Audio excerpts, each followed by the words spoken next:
Good afternoon, good evening, good morning, and welcome. How are you guys doing? How is everybody doing? I hope we're doing fine. Looks like everything's live. We are good to go.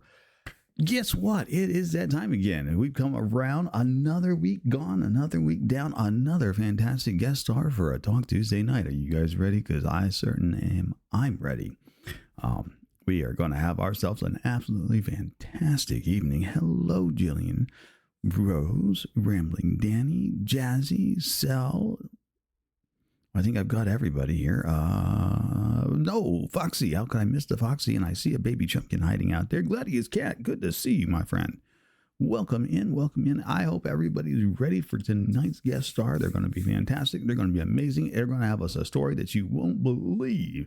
It is absolutely to die for.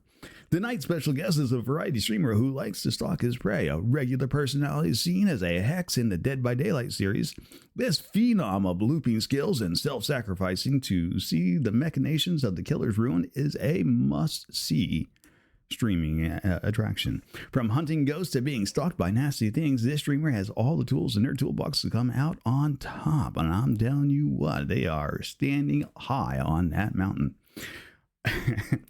This includes a fantastic collection of sound redeems that are guaranteed to get a rise out of them. From mystery to mayhem and everything else sus and not serene, you are sure to delight in the regular discourse of discordant adventures no matter the stream.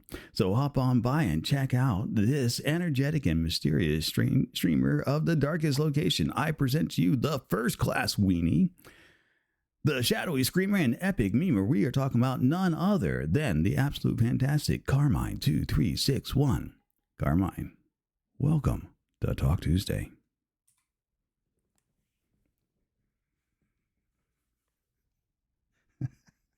Hello. First class weenie, okay. I see how it is. I remember this.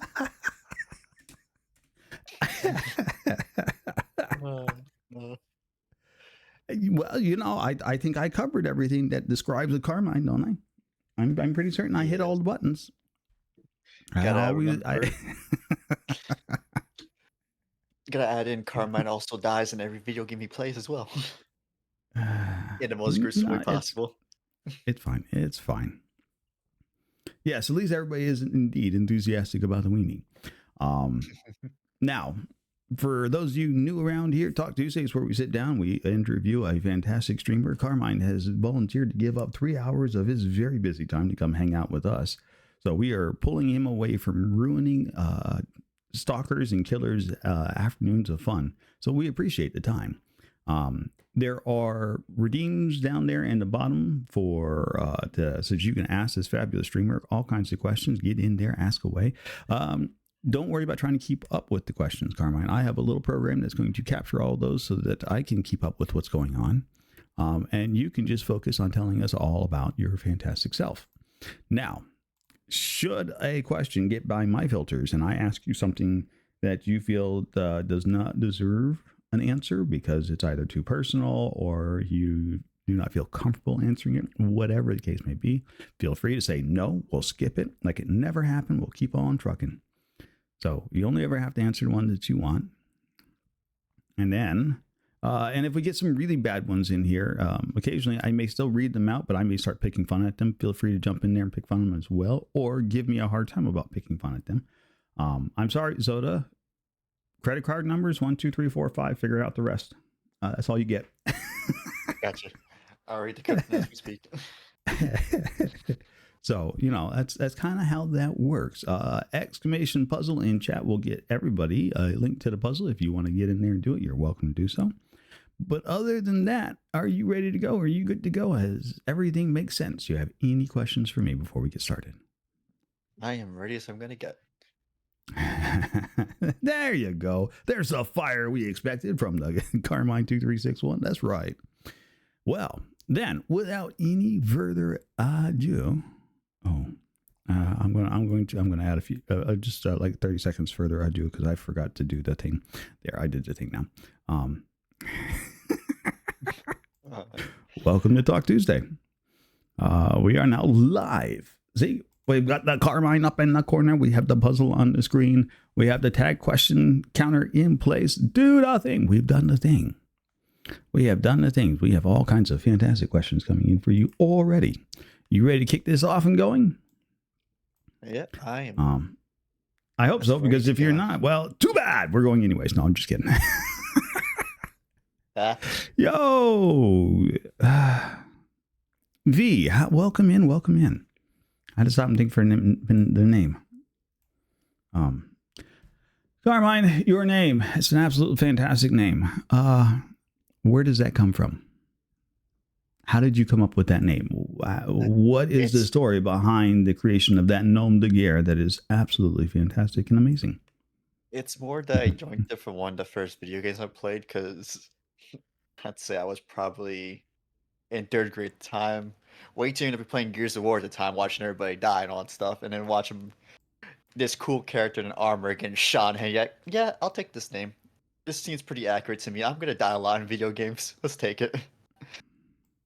So instead, but if I had to pick, because there's 3 Carmine brothers throughout the game series, and the one I attached to the most was in the 2nd game, Benjamin Carmine. Okay. Though he did die brutally by getting eaten by a worm and then attacked by his digestive system, and yeah, it was not pretty. But out of everything, I picked it because of that. And it sort of stuck for like not 6 years, for like so many years ongoing. Well, I mean, that's kind of how names are you know, we get our names, right? You start out with something and then it turns into something more. And before you know it, it's just become a part of you. It's become your identity and your claim to fame. Also, the other reason why, wrong with that. Since I was playing Xbox 360, Xbox decided to put my name down with the word bitch in it somewhere along the lines. Like, okay, I think I'm going to go with Carmine. It was not family friendly for naming back then for Xbox 360.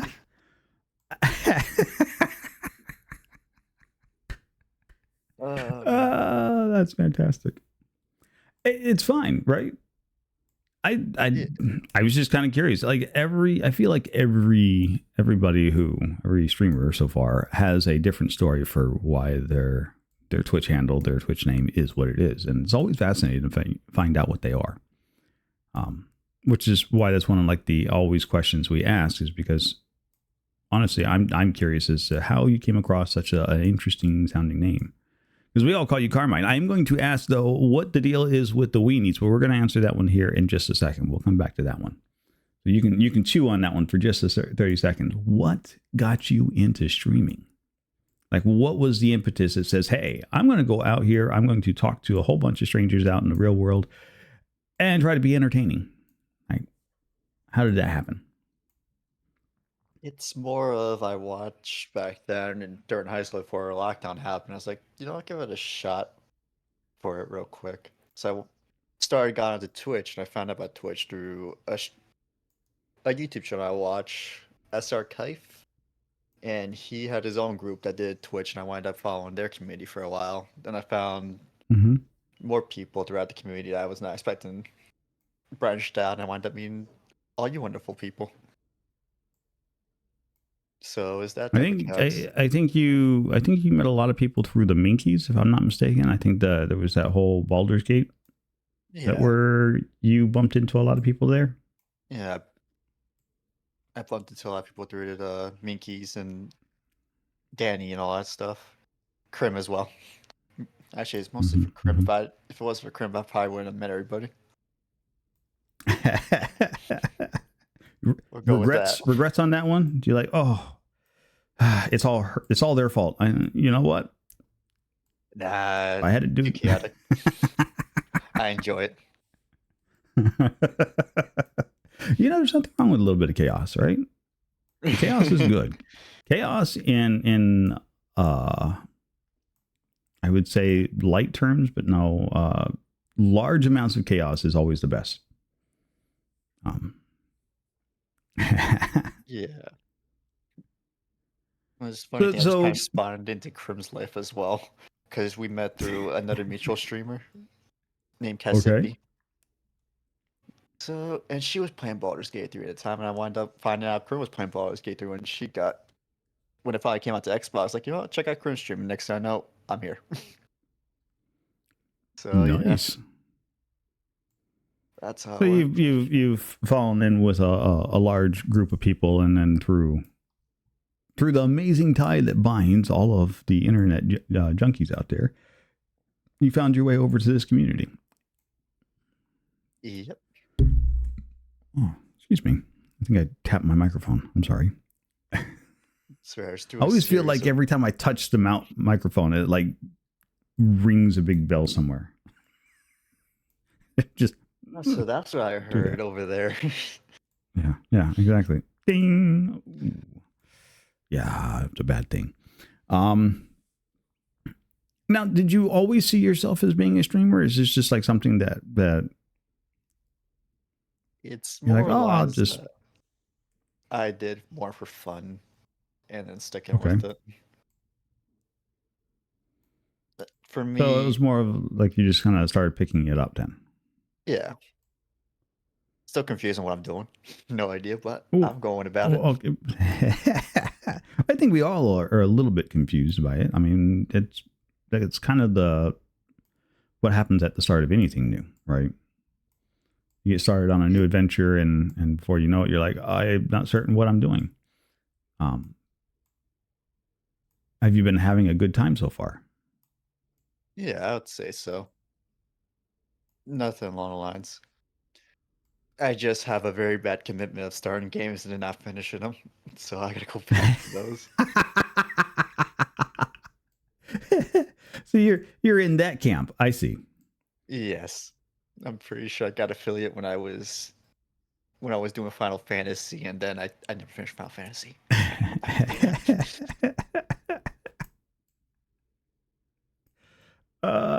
If it helps any, Carmine, I'm in that same camp with you. I don't know that I have finished too many. I finished Elden Ring, and I finished Baldur's Gate. The only reason why I think I finished Baldur's Gate is because I had a group that I was playing with, and so they kind of drugged me through to the end. So I don't know that I would worry too much about that. You're not getting away from this story. You're going in with them. Oh boy, I see how it is. You know, I don't know that it was. I just get to a point in some games, and it may be just because of stories or whatnot, where the game it just loses interest for me, and it becomes more like a chore to start it up and play. Because I'm like, I really don't want to play that anymore. I'm kind of bored and over it. And it could just be plot lines or something. I get that sometimes, as well, So through certain games. It's just a thing. Danny, it's far too early to start talking about food. I've yet to have my dinner yet. You're going to make me hungry, and at the first 15 minutes of the interview, for shame. Rambling Danny would like to know, says, starting off with an easy and important question: sweet or savory for snacks? Surprised I'm not a sweet type of person. I do enjoy my savory type of food. Although I'm not sure as what it would be. I was going to say, what's your go-to then? If you're going savory, what's your go-to to reach out and grab and munch on? Huh. That's what I don't know, because I usually just go with what I got. But if I gotta see preferences, I'm not a sweet type of guy. I never have been. As for snack-wise, I don't really keep around a lot of snacks, but it's more those granola bars, those, the sweet and salty ones. Mm-hmm. That's what I usually go for a munch if I wind up not having anything on hand or not feeling like cooking food. I'm not sure that counts as savory, though. Savory would be, I think, anything not sweet. So yeah. If it's not sweet, then I think you're good. I think you're safe. We'll let chat decide if I'm wrong about that definition. Wow, V. Wow. Trying those pickup lines already in chat. I see that. V would like to know. Or is that those granola bars are good. I find some random. a jar of pickles and like, okay, those are gone within 5 minutes. I'm not a big pickle fan. I have a very bad I addiction don't. to the sour ones. I don't get the pickle addictions. It's just great. If you say so. Like I can eat pickles. Don't get me wrong. I just don't find myself reaching for a dill pickle or something out of the bottle and be like, yeah, that's going to curb my hunger for right now. I'm crunching you. I think it's just Homemade sour crunch. dill pickles. Ooh, I would love to try Well, that. you've definitely you got Carmine's attention with that one. What? Homemade? Yes, please. Thank you. It's fantastic. It's just not, I don't know. It's just not a thing that I equate out to snacking as a pickle. Not saying that there's anything wrong with it and people like that. I'd say go for it. Say if you give me 5 jars of pickles and leave me unsupervised, they'll be gone Lord, within the something. hour. That is how bad I am with it. Wow. Chumpkin. My. Chumpkin doing it Chumpkin style, all right. Oh boy.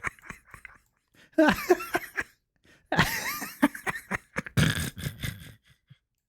had to scroll up in chat to see that one.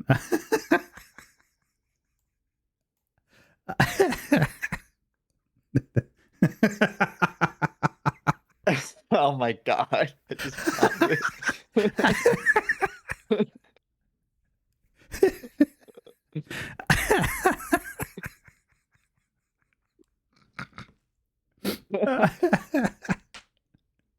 and okay. we don't it's fine. Chumpkin doing it Chumpkin style. It's all good. I'm not judging. I was just gonna say, please don't choke.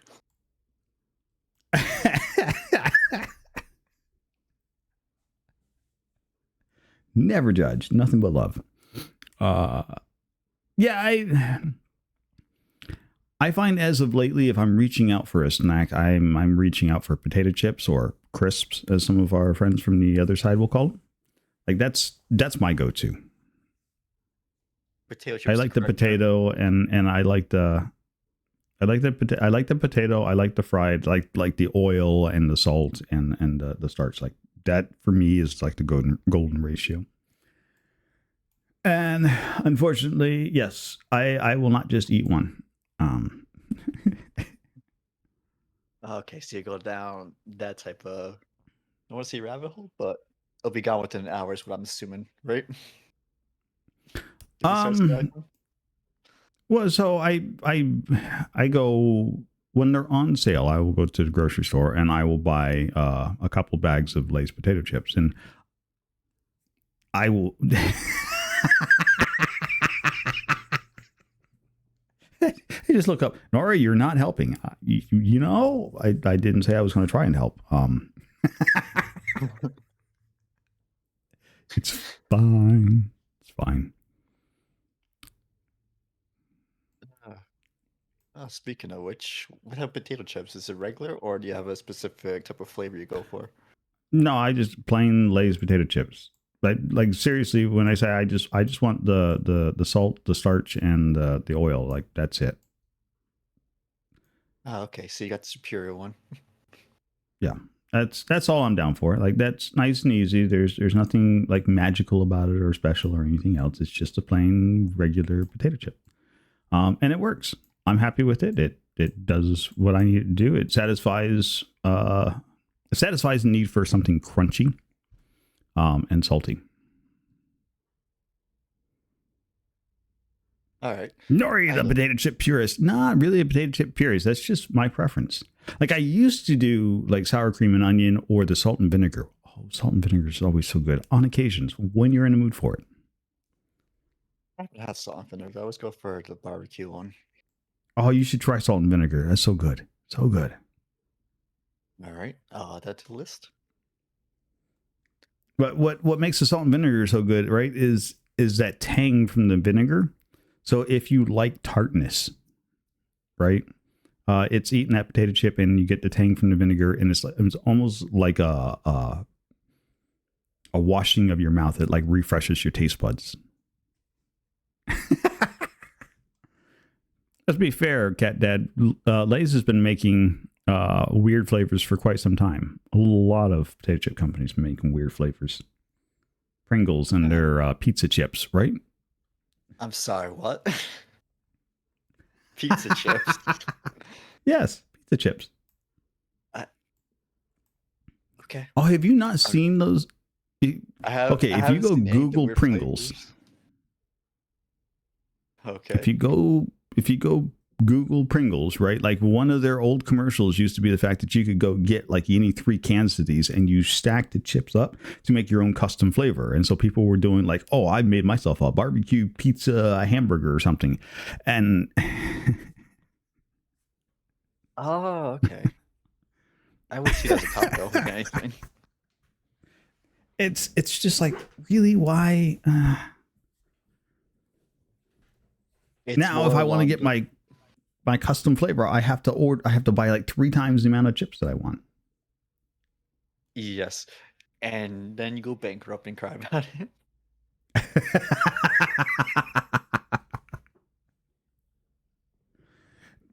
Bankrupt, yes. Cry about it, probably not. You probably do more complaining about, oh God, I've gotten so fat and out of shape now eating all these chips.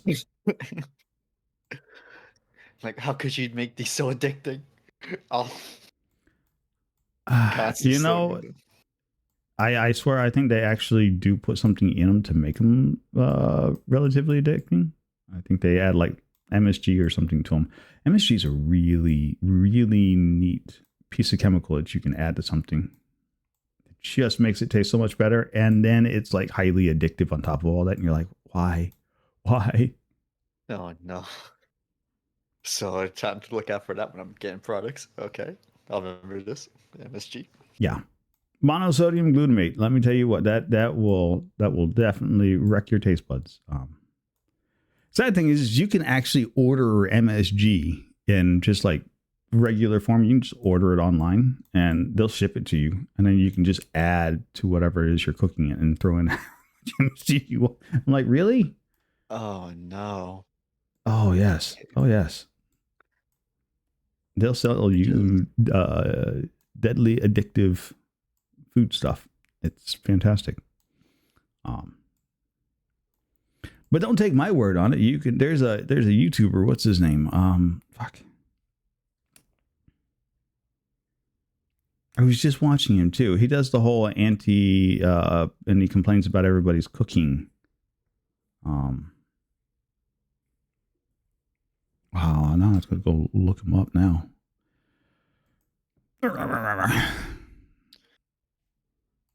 The only sort of monstrosity cooking YouTubers I watch either Deer Meat for Dinner, Gordon Ramsay, or those short guys that wind up making. He's the guy that does the emotional damage. Okay. I know you talk about. I just don't know the name of him. Stephen Roger? He. Yes. Oh, Stephen here. Okay. Yeah, well, Stephen He is his YouTube name, but yes, Uncle Roger is the Uncle Roger. I don't. Wow, that was a big fail on my part. I just confused the hell out of those two. They're 2 different people. Yes, No. Uncle Rogers is who I was thinking of. I don't know why I went. Yes, he's the guy who does that, right? No, I failed. It's fine. Nobody see that. Nobody paying attention to that. We're gonna move on. This has been White for Memories. Look into the light, please. Hang on, I got my neuralizer. Funny thing is, I haven't actually watched Men in Black, so I'm just making those references after fans from memes. Yeah, so the neuralizer is the pen little light show that they put up there to wipe your memories. The thing that you don't want to do is be deneuralized. Apparently that just involves spinning rapidly in a chair until you nearly throw up and then get ejected. Very violently. That oddly sounds like a very fun time, and I kind of wanted to do that. Right. As Jilly pointed out, I need glasses. They're not currently sitting on my face right now. There you go. Who needs glasses?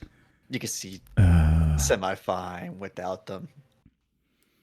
Actually, because of where I set up my desk and everything, I actually don't need my glasses to see because I can see and read everything in front of me just fine. I use my glasses to read distant stuff, and since I don't sit like 50 feet back from from my That's pretty much desk, my why I need I'm glasses. fine. It's fine. It's fine. We're fine. But Red Fox Heritage would like to know, there is a giant battle royale. It involves all the people you know on Twitch. Who do you want to fight besides you, and who do you definitely not want to fight against? Well, shit. I know I don't want to fight against. Oh, that's actually tough. People I don't want to fight against, it'll be Ricky. I feel like Foxy would be very terrifying. Krim, I'll just call short and move on. And then Danny, I feel like would go for mentality damage than anything else with half the stuff she would say. See, I would say taking Danny on the team would be almost a liability, since all you need is a good low growl, and Danny's down for the count. Like that's it. We can take Danny out real quick.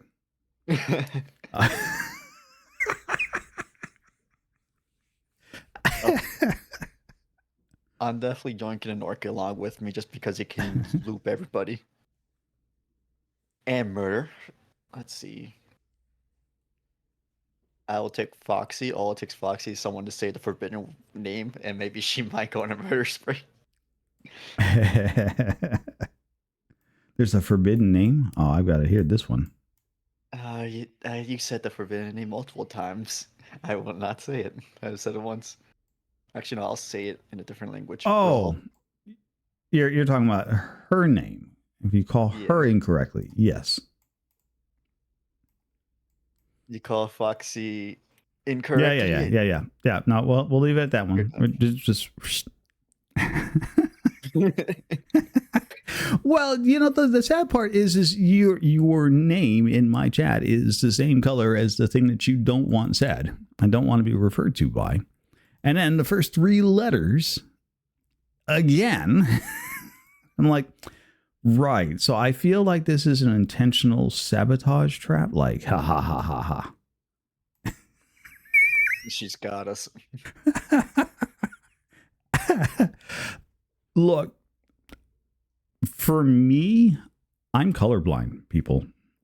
Like, I don't do shade differentiating very well. So if it looks blue, I don't care what shade of color of blue it is, it's always going to be blue. Like, I couldn't tell you the differences between blues. They all look the same to me. So when I tell you I see rojo, then that is exactly what I see. Okay, so I would say, what color overlaps with blue that you can't see? Because I know AJ's name right now is blue. Yep. So I'm curious. Yeah, it's blue. Like I can make out like solid definition. Have you ever seen those? Like they give you the colorblind test, right?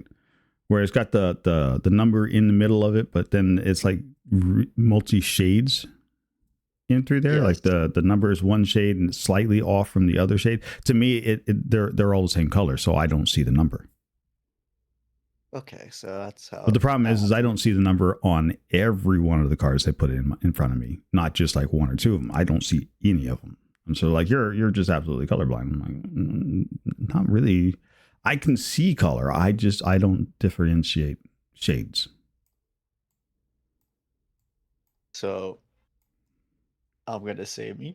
In other words, you being an artist going for shading, it's just gonna look like a complete jumble of mess. No, it's gonna look like whatever the primary color is. So if you painted a picture and let's say you had a landscape, right? Green grass, blue ocean, red rose in the middle of that, right? Like you could do all of the different green textures you want through the grass, but to me, it's all the same color. So I'm just going to see green grass. It's like somebody took my world and colored it with the same color crayon. That's it. Okay, I get what you mean now. Like I'm looking right now, we have Chumkin and V, who's going by Goff Dammit, and their username colors, at least in my, in both of them are close enough to me. They're the same color. Huh. They're both yellow. V's like a sort of greenish, but it's close to yellow. I can see what it is. Go to bed, Foxy. Good night, Foxy. Oh, and for Foxy, I'm gonna go back to the question. Mm-hmm. I know I'll have Foxy on the team. I forgot who else I said, but the last person would be one of my mods that I met through the Discord Monday, November. Right. He'll just destroy everybody via emotional damage, I would assume. Emotional damage. So yes, I would take that. See, my question to that would have been, okay, what sort of battle royale? Because like, if we're just talking about, people running around with guns and shooting each other, I think my answers would differentiate a little bit, because I'm only looking for those Call of Duty style players. But if you're like, oh no, you're going to do like a Minecraft battle royale, well, that's an entirely different scope of people, right? Yes. Now, if we're doing a Dark Souls type of battle royale, then that would be. Oh yeah, we're all grabbing Ricky. Yes, very much. It's a whole range of weapons. So it sounds more like we're just, bludgeoning each other to death. People are free to improvise. Right. If they're free to improvise, I am grabbing the craftiest, trolliest people I can. Because those are the ones who are going to do damage. I am fighting someone who can drive a tank, and we're going.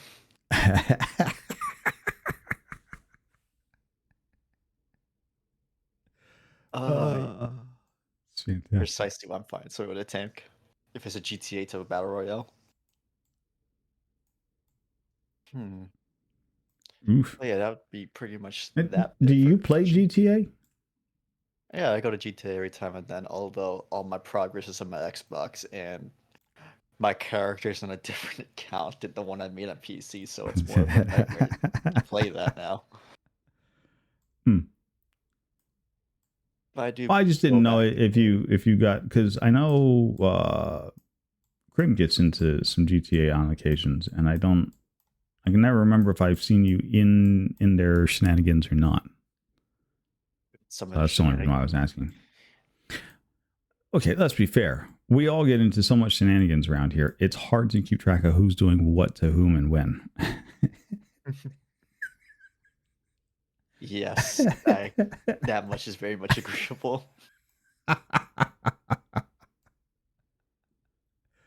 I did a thing. You did a thing. Who did you do the thing to? Well, I did it to the person. Who's the person? Well, that person. Well, great. You just described like everybody we hang out with. Exactly. But no, it's this person this time around. Wait, but no, you still have to tell me who it is. V, that is incredible. Welcome to the clouds. So V, where can I find this? But instead of 2 inches, can I go for 4 inches? Why go for 4? Boots. Go for 8. Get elevator shoes. Colin Furs. Go look him up. YouTuber Colin Furs has made a scissor lift pair of shoes that will add up to 1.5 feet. Absolutely fantastic. Curious. Thanks for the lurk, Dewey.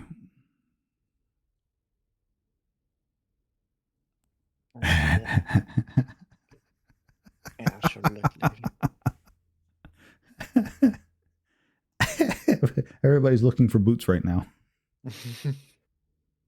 Shoe sale, corner pocket. It's fine. It's fine. But no, I mean, that's Good points. So, and you definitely don't want to be fighting against who? I'll take Foxy because like I said, Foxy are probably the most terrifying one if you say the wrong forbidden name. Ricky for that, and Norky for his looping capabilities if you wind up going towards close to a DVD type of style battle royale. But Fair. in Norky, Fair. versatile. Although I know that the moment we go against Crim, I'm going to be betrayed.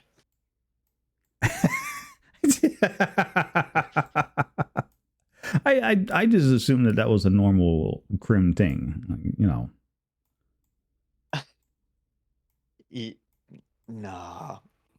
Crim does it for the lulls. Crim does it for the Would be content. my steam. Yeah. Okay, we'll call it for the content, for the lulls, for the memes. Live, laugh, love, Crim. It's fine. Okay. You brought it back up again. We're going to circle back around to this because I completely forgot about it until you brought it back up again. So it's your fault. Oh boy. Now I got to try to come up. Weenies. What is the deal with the weenies? More of when I bring up Monday, November, that group we wind up all calling each other weenies at some point. I don't know why, but wind up sticking with me that it's more of a love derogatory type of thing that I like to call people. Type of thing. But, who is a weenie? We're all weenies on the inside. Absolute. I want to say chaos little beings that wind up being small. That is how I describe it, but there's probably more definition somebody else's head that's probably better. Lord, okay. I should have saw where I was going.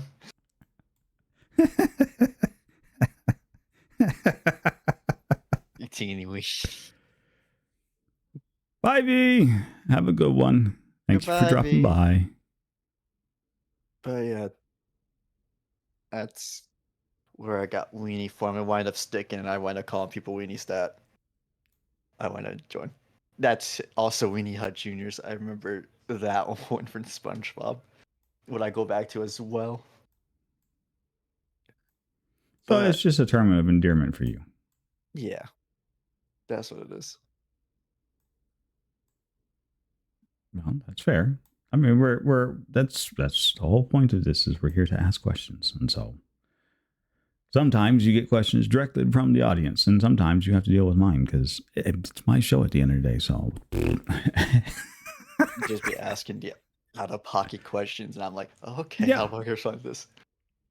That's hey, that's what you signed up for. Oh no. Okay, going that forward, going Jilly. Jilly.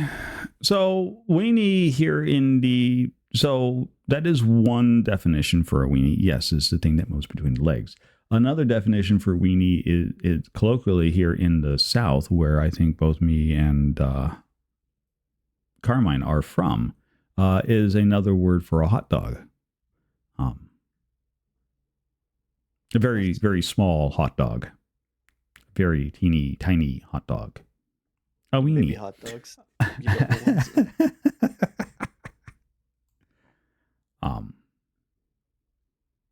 Or if we want to go down the other technical term, those hot yes, like dogs a wiener. We call weenies. Yes. Or wiener. There you go. Hey. So yes, there's more than one meaning to the weenie.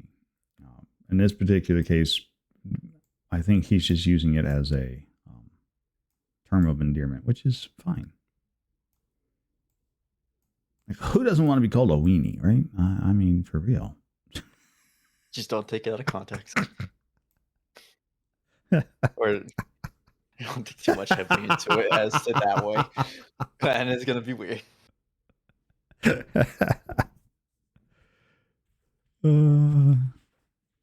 Why are we apologizing to Rose? What happened? What happened? What'd you do to Jaja? Oh. Oh my god. Got it. We have determined now Chumpkin has no gag reflex. Got it. Uh, but wait, if it's that small, how? Yeah. Not one bit, Chumpkin. You're just fine. Just fine. I am now learning champion is the second definition of chaos.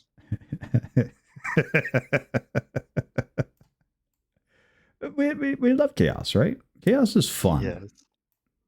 I thrive in it. It's a good time. There's never too much chaos. That's all I will say. Never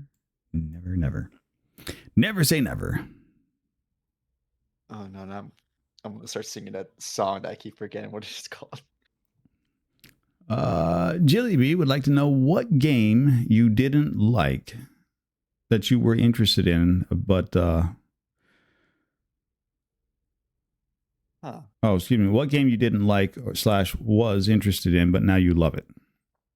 So you started playing it, you were like, yeah, I'll try it out, but probably not going to like it. And then, oh my God, I can't get enough of it. Yeah, hard question for me, because I'm not too sure. I would say initially would have been COD because I was just terrible at it, but I only stuck around for the friends I made on there. But what would it be if I was initially going for it? To be fair, I played COD one time and I was like, yeah, no, not for me. Of course, I did the same with Apex. I liked the arena style games. Like I was a huge Unreal Tournament guy back in the day, right? My issue with like Call of Duty and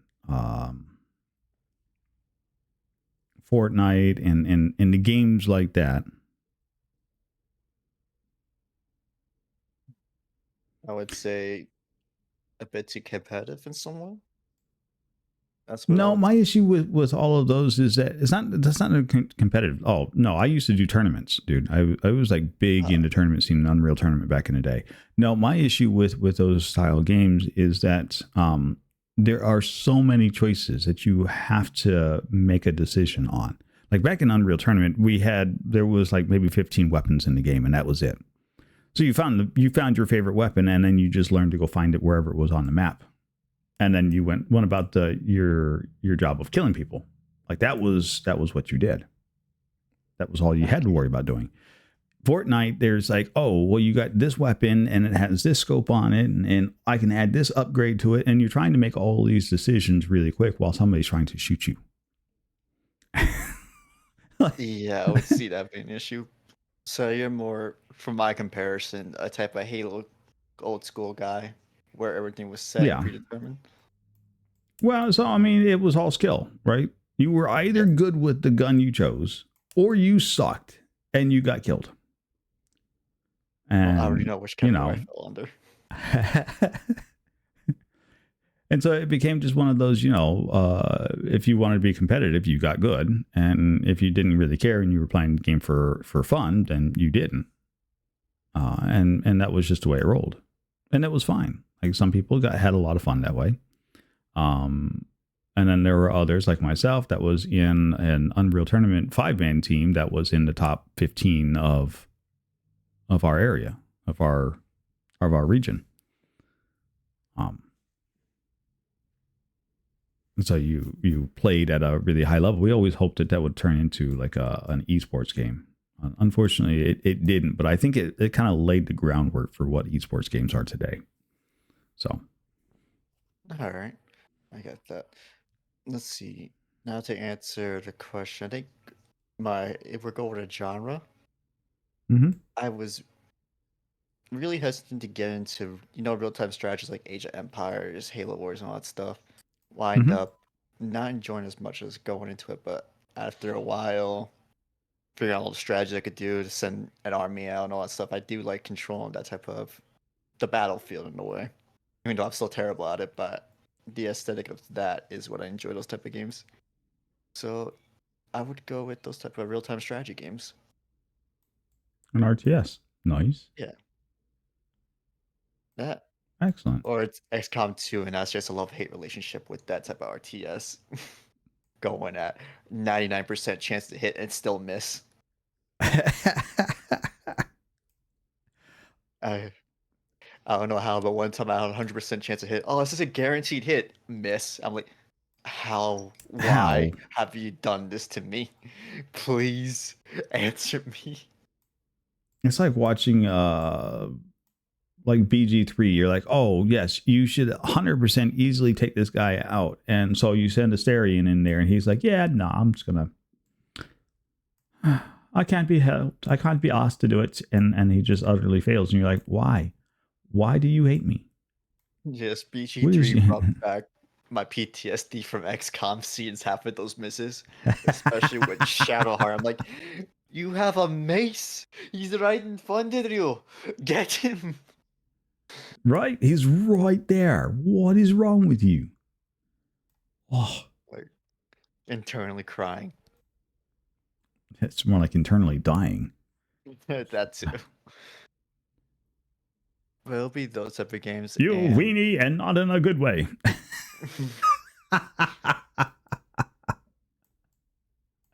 I feel like that should be a saying of yours. I don't know why. Like, you weenie, and not in a good way. You should write that one down. I like that.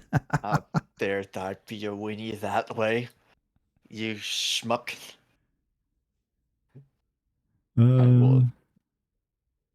And writing everything down, all these pickup lines. Jillian, it is an asshole thing to say when you say it to people. They get good is absolutely atrocious thing to say to people. I make it a point never to tell somebody, haha, you suck, get good. Because everybody has a different skill and a different style of play, and you know, they're doing their best. And so we're all just kind of playing to have fun. I won't ever tell somebody to get good. I'm just saying that, you know, if you wanted back in my days, in those days of high competition, if you wanted to be relevant, you had to get good. It wasn't like trying to say, you know, get good, you suck. I would say the other bad thing you could say to somebody out there, being name is GG Easy, and that's just like coming off That's as just complete dick as rude. well. Yeah. Yeah, it's just rude. There's not a need to be rude when we're all playing a game. We're all trying to have fun. Like, you know, don't be rude. There's no need for that. Just got those people that are way too into it. That's how I feel. Right? But I would say the best part about it is the banter that you get from online gaming, those type of games as well. Although some of them are very much not stream appropriate if you get into a certain lobby. Yeah, don't say. Yeah. I just get terrified each time I go in. If I were to stream COD, it would be very much through a Discord call, and I would bring an amigo with me or amiga. I am not going into those in-game chats.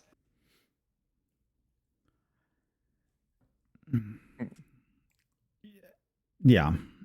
It's interesting to watch like the YouTube videos of some of these like Call of Duty games where they're just like absolutely just talking the worst kind of trash to each other. I'm like, how do you say that to somebody? Like, that's just rude. Just go Now, have you ever found yourself, you know, like really cursing at another player? Like absolutely just losing your mind because they're doing the dumbest thing possible, and you're like, why, what is your malfunction, dude?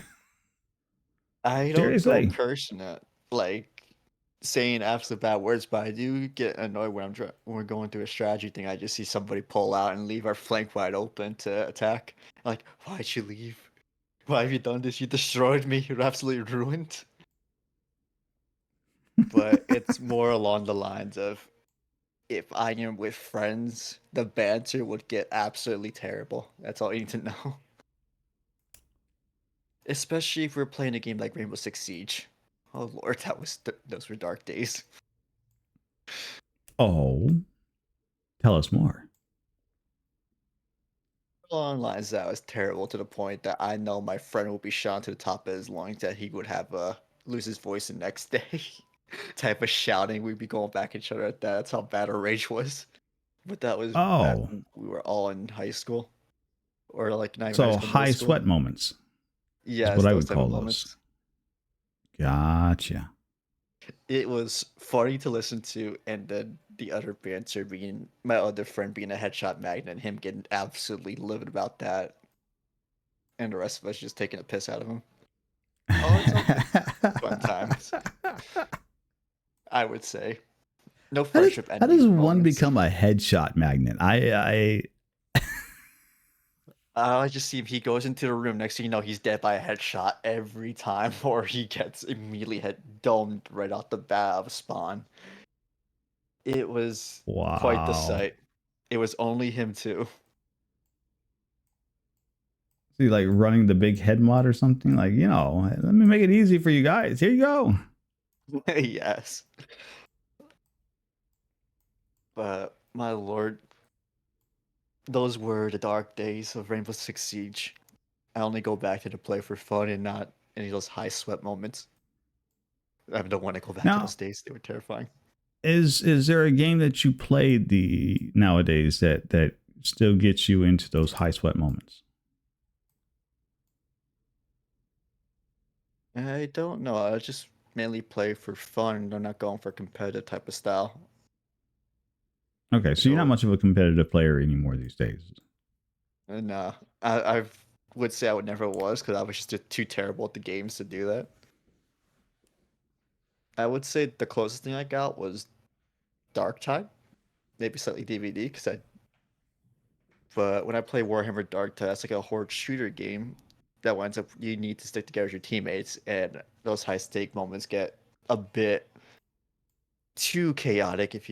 It's like Left 4 Dead in a way, but Right. with more specials and way more ways to die, especially when there's like 3 bosses that can come out of nowhere to kill you. I see. But yeah, that's pretty much the only way.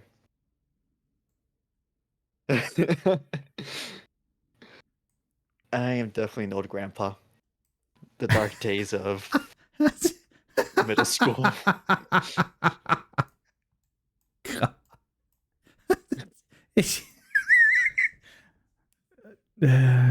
Love you to death, Weenie, but you can't sit here and go, I'm definitely the old grandpa with me in the chat with you. Like, that doesn't work.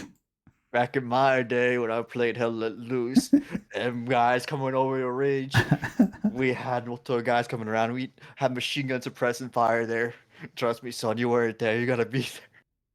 The LAN parties we used to run just for our games were insane. And then the amount of yelling, because we didn't have voice when we did these competitive games and whatnot. We like traveled to the different places, plugged in your computers, were all on the local LAN, sat like 10 feet apart from each other and would yell, stand up, curse, point fingers, and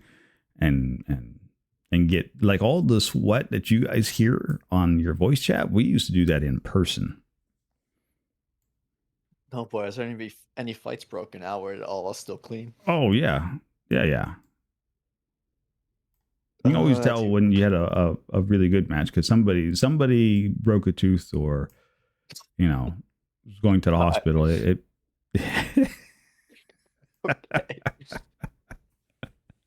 LAN parties for the while, yes. We don't speak about LAN parties or Fight Club. I'm just saying, you're like, oh, I'm the old grandpa. No, son. Now I wish I experienced that. The closest I got was going to a local GameStop when they were still doing their tournaments, and I played the original Slender Day pages out over there. I'm like, oh, this is not terrifying, and I screamed in public. Oh, the fun times. But that was the closest I ever got to something similar to a LAN party. Because there was the one GameStop one had like a bunch of consoles set up around where people can go ahead and play and set up like tournaments. They want to start doing that recently, but that was when I was still a wee lad. So, all the fun times with lots of fun times. It's always interesting, right? It's I always find it interesting to see how things have changed over the periods. It's all good. Back in my day, you got Beanie Babies. Shit. Back in my days, Shumkin. Back in my days, the Happy Meal toys were on the Happy Meal box. You had to punch it out in order to get it. They were cardboard cutouts.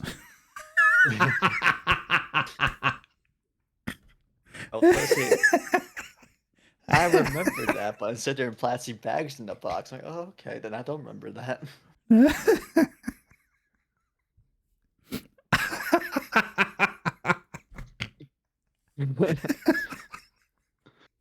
Furbies. Oh no. Oh, wait, it's one of those. Right? You bring something like that up, and you're like, "Yeah, back in my day." They're like, "Yeah, well, back in my day, we had cardboard toys." But the sad part is you couldn't, unless you ate all of your food while you were there. You didn't punch out the toys to play with it, because otherwise your food went back in the box, and after you punched the toys out, you didn't have much of a box to hold your food together. And so it became extremely harder on the car ride home to keep your food in one place. Or it got thrown away and you didn't get to eat the rest of it. Like that was... You grabbed the paper bag that came along with it and prayed that nobody threw that one out. No. There was no paper bag. Because if we were sitting down eating in the store, you had a tray. You didn't get a paper bag. Oh, no. Okay, I get what you mean now. So, were you able to go up to ask for a bag back then, or was that not a thing as well? That wasn't a thing. Oh. Mm-mm. No, because the only ones that got tray were the people ordering the adult meals, and mom and dad ate their food. So there wasn't anything left of it.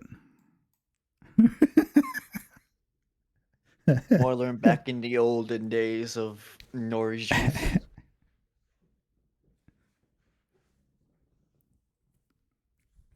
I don't. Kinder eggs. I don't know.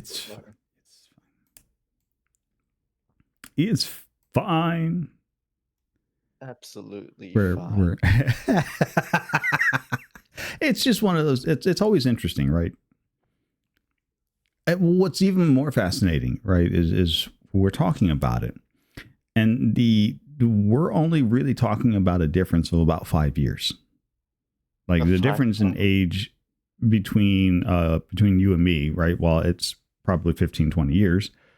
But when we're talking about like the McDonald's and stuff and whatnot, like for there to where they got to the toys in the bag and the plastic bags that went into that, where it was about 5 years. Huh. So it's not like it was like this great big huge time gap there. It actually wasn't that big at all. It was just a thing. But it's still fun to talk about. Yeah, just going based off my memory, I don't remember them being the punch out cardboard box things when I was younger. January baby. Ooh. I am gonna dox my age real quick. I am 23, so I think we Yeah, got 10 years, maybe more. a little more. Okay, A little more.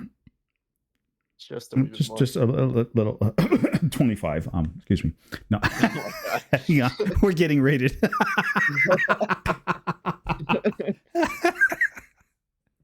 Extra. This just in. Elite Vargas, Delta Force Battalion storms Northern Studios. I didn't realize we had a studio. Wow, that's fantastic. We're here to witness the hot seat interview. Stay tuned, folks. That was Tsushima. Welcome in, Raiders. Hello. How was that stream for? I guess.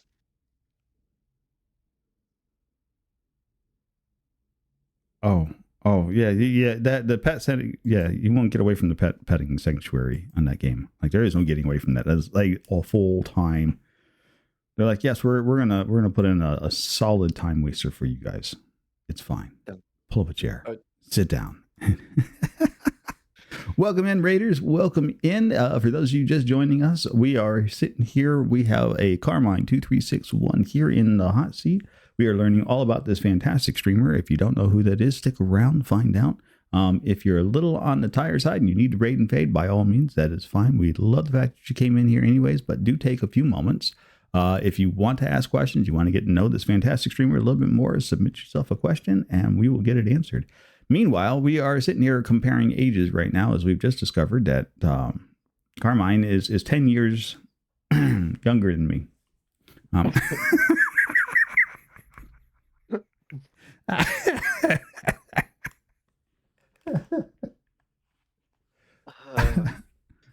Yes, 10 years. Oh my God. It's fine. It's fine. Thank you for the raid, Vargas. We appreciate it, my friends. Have a good night, Vargas. Oh no. But it's all rather kind of, well, so the internet came along, right? And the internet really exponentially sped things up, right? Because we went from a time where you had to make phone calls, you had to know people, you had to send faxes and that sort of things. In order to organize a big event, we had to go through a lot of hoops and hurdles to make that sort of thing happen, right? The internet came along and suddenly emailing was the thing, so much faster. And you know, who needs to... Yeah. And then you find these amazing people and you'll immediately just like, you're my friend now. Yeah. We're Mavisol Tacos type of deal. Let you connect with people and you're like, yes, this is fantastic. This is great. Where did you say you were from? Oh, the other side of the world. Right. Yes, ironically, I did start off with the UK people first. The group I watched that got me to Twitch are from Wales, so that's another thing.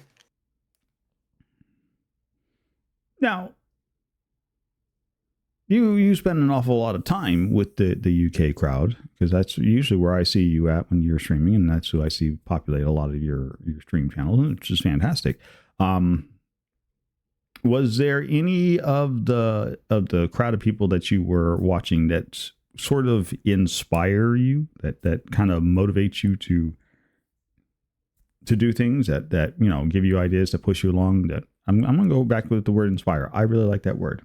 Was there one or a couple of them that really kind of inspired you on your Twitch journey so far?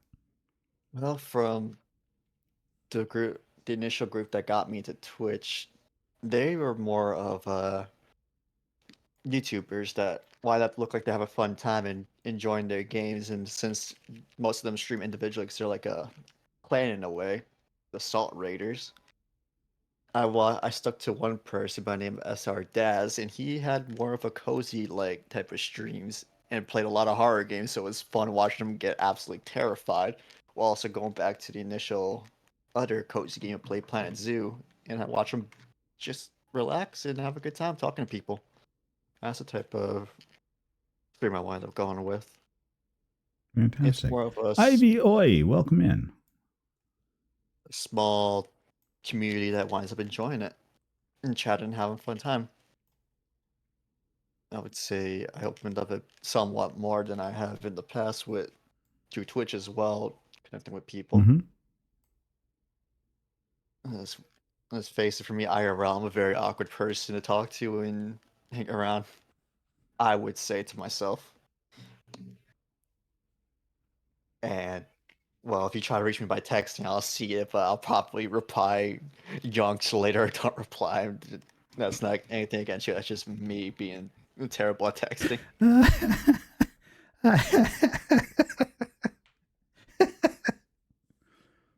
Sorry, I'm Jelly Beans. Like, most of us are older than Google. The fact that needs to be a statement of a thing is just terrifying. Oh no. So Google exists. I predate Google. I am superior. Well, so it's one of those things, right? So you sit here and think about it now. You are of the age that be like, yes, I'm older than Google. And you're going to eventually be talking to people that there was a world where Google has always been there. And you have a world where Google wasn't a thing. You get to go to me, I see that as you get to have Pokemon going. Back in my day, we only had books and doing this. You kids got it all the easy way now with a push of a button. It's fascinating, right?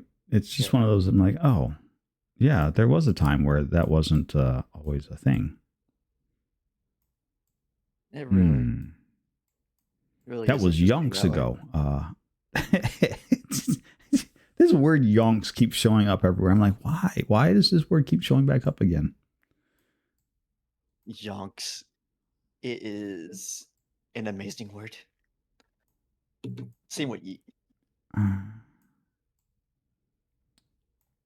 My Uh, South American friend Kino would be like thrilled to hear everybody using that word.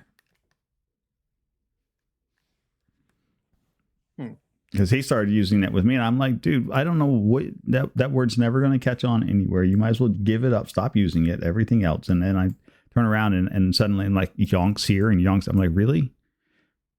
I owe Kino an apology. or you boy that use it. It's the word yonks an apology. Is that a yonks or yoink? Actually, no. Yonks. Yonks. Yonks. Rarsicle. Welcome in, Rarsicle. Welcome in. Hi, Roar. Another yellow named. All the yellowness. It's fine. It's fine. We all do what we can. It's all good. It is just fine. Green Emerald Dragon would like to know, which game would you say is the best starter anime to introduce to those new to anime? I think they meant, which anime would you say is the best starter anime to introduce those new to anime to? I don't think the word game in there works so well. I don't know if you want to go straight off the action. Obviously, I would. Yes, Dragon Ball is great, but if you want to go for a shorter type of anime, for Well, me, you're trying to get somebody interested into it, right? So you're introducing them to it new. I really love Fullmetal Alchemist Brotherhood. I'd recommend that, or the most recent one I decided to rewatch again. Higarashi's a bit too much. I would struggle recommending Full Metal Alchemist to anybody simply because there are some very hard scenes in there. Well, yes, I do agree with that. I don't know any cozy anime I can recommend without it being some certain scenes you know that somebody's gonna walk in and judge you on, like, what are you watching? So the only ones I can recommend are the hard C ones, like wait. Whoa. We're gonna walk you backwards on this one. You done opened your mouth on that one. What anime are you watching that you're like, please don't walk in and see me watching this? Like that you're actively ashamed to be watching? I've got to know this one. What are you watching? Yes, Misfits. FMA is perfect for a masochist. You are absolutely correct. Before I answered that, another one I would say recommend that I watched recently was the Vinland Saga, but that's more of heavy on Viking action and death that's animated. Vinland wasn't that bad, though. I mean,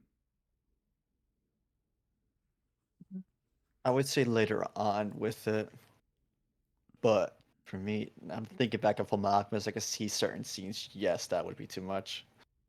Now, as for to answer your question, one of the first few animes I wound up watching was an anime called Heaven's Lost Property, and then my friend recommended me another anime called High School DxD. I'm like, oh, okay, yeah, this is way. I'm too young to be watching this, but goddamn, I'm gonna be watching it.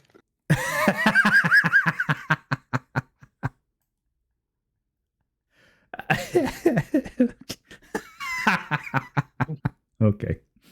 But if there's anime I would say if you want to go watch and get emotionally destroyed on by watching something, it's an isekai anime too. It's called ReZero, Starting Life in Another World. That one is just more of the lines traumatizing. You want to go for traumatizing. Like it deserves its own category of full on warning. Redo It of a will. healer. Oh no, I haven't watched it, but Danny, I've have yourself a heard good about night. it. You have a good night, Danny.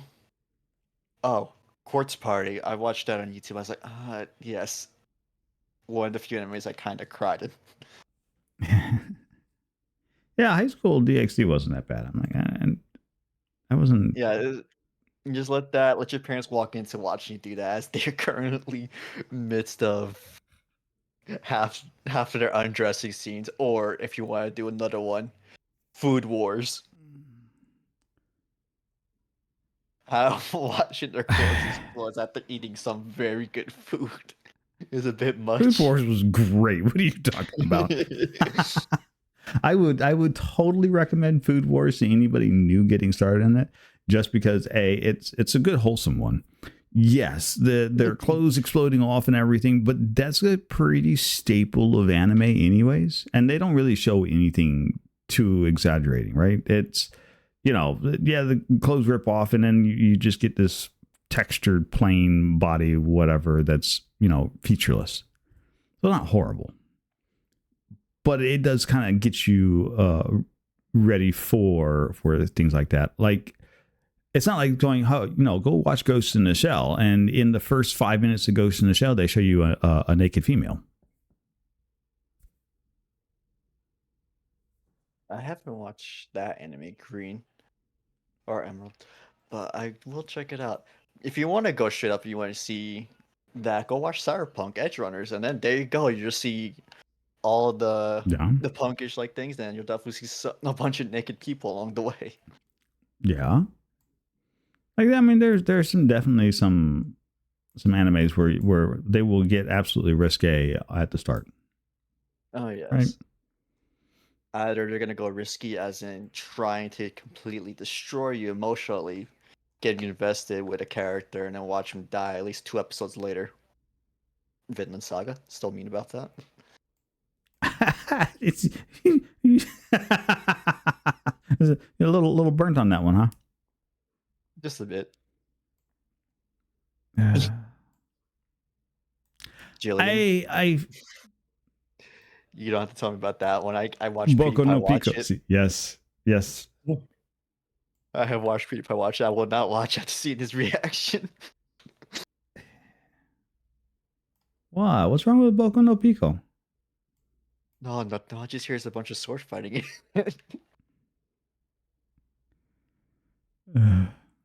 My lord, I can't believe I said look, lots of great suggestions. that. Yes, Jillian, I have watched Boku no Pico. Oh no.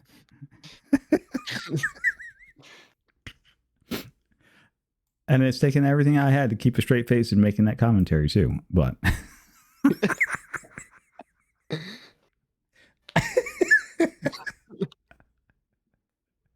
fine. Okay, we're going straight into your choking. No holding back. I'm scared of what type of anime talk, Julian. Gasp! A weenie. Cram, that is probably the worst timing since like literally 5 statements up. Baby Jumpkin's talking about a sword fighting technique, and you come in like, oh, a weenie.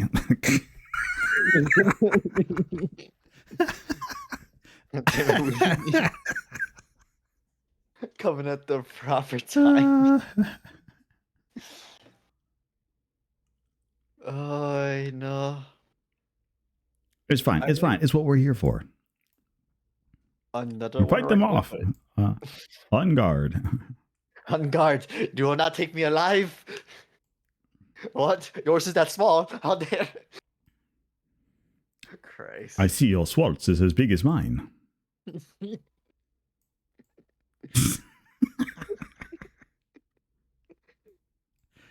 I think another anime I recommend that is long, not more the power of friendship, but would be Bleach.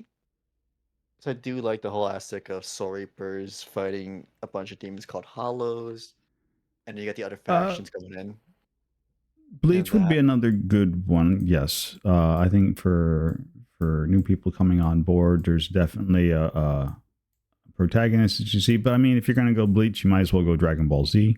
It's the same sort of thing where the hero comes in, they start out weak, and then they get strong, they overcome, somebody else stronger comes by, they get beat, they get stronger, they overcome, and it's that same cyclical hero cycle. Yeah, it's basically the Shonen Jump cycle. Because you got Naruto, and then Demon Slayer is another good one if you want to watch pretty art on screen. Because their animation's great. If you want to go down my rabbit hole, you can watch Fate. Which one? I ain't telling you there's a bunch of ones because you can't, there's no chronological order to that. Lord, that one's just a nightmare to get into.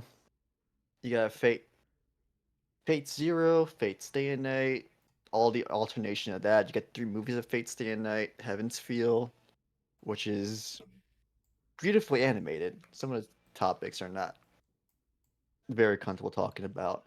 And then you got the original Fate Stay at Night, which all follow different routes of storylines of the visual novel or the light novel. Or what's it called? Mm-hmm. I think it's a visual novel. For game wise, it follows. And then you got the mobile game, which got its own anime, which is its own rabbit hole. And I've been stuck in that since high school because it's been my addiction. There you go. It's also where my Discord profile is from. It's one of the characters from that game. But sorry, team. You're just fine, Tumpkin. Chumpkin, keep the chaos. Oh my god, I just read the comment above that.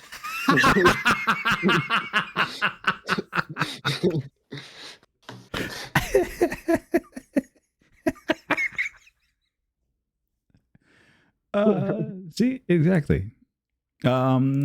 Green Emerald would like to know, if you were isekai'd in a world of swords and magics and you get 5 gifts and or skills, what would they be and why? First skill, steal, obviously. I just gotta be very sneaky about it. Hope the chances comes about right. And I don't get any Konosuba treatment, if you know what I mean about that. You know what I mean? When I use that move. But otherwise, I would like to go Sith Lord style and have the ability to at least cast lightning from my hands. That'll be 2 down. Stealth, obviously, so lurking away. 3rd one.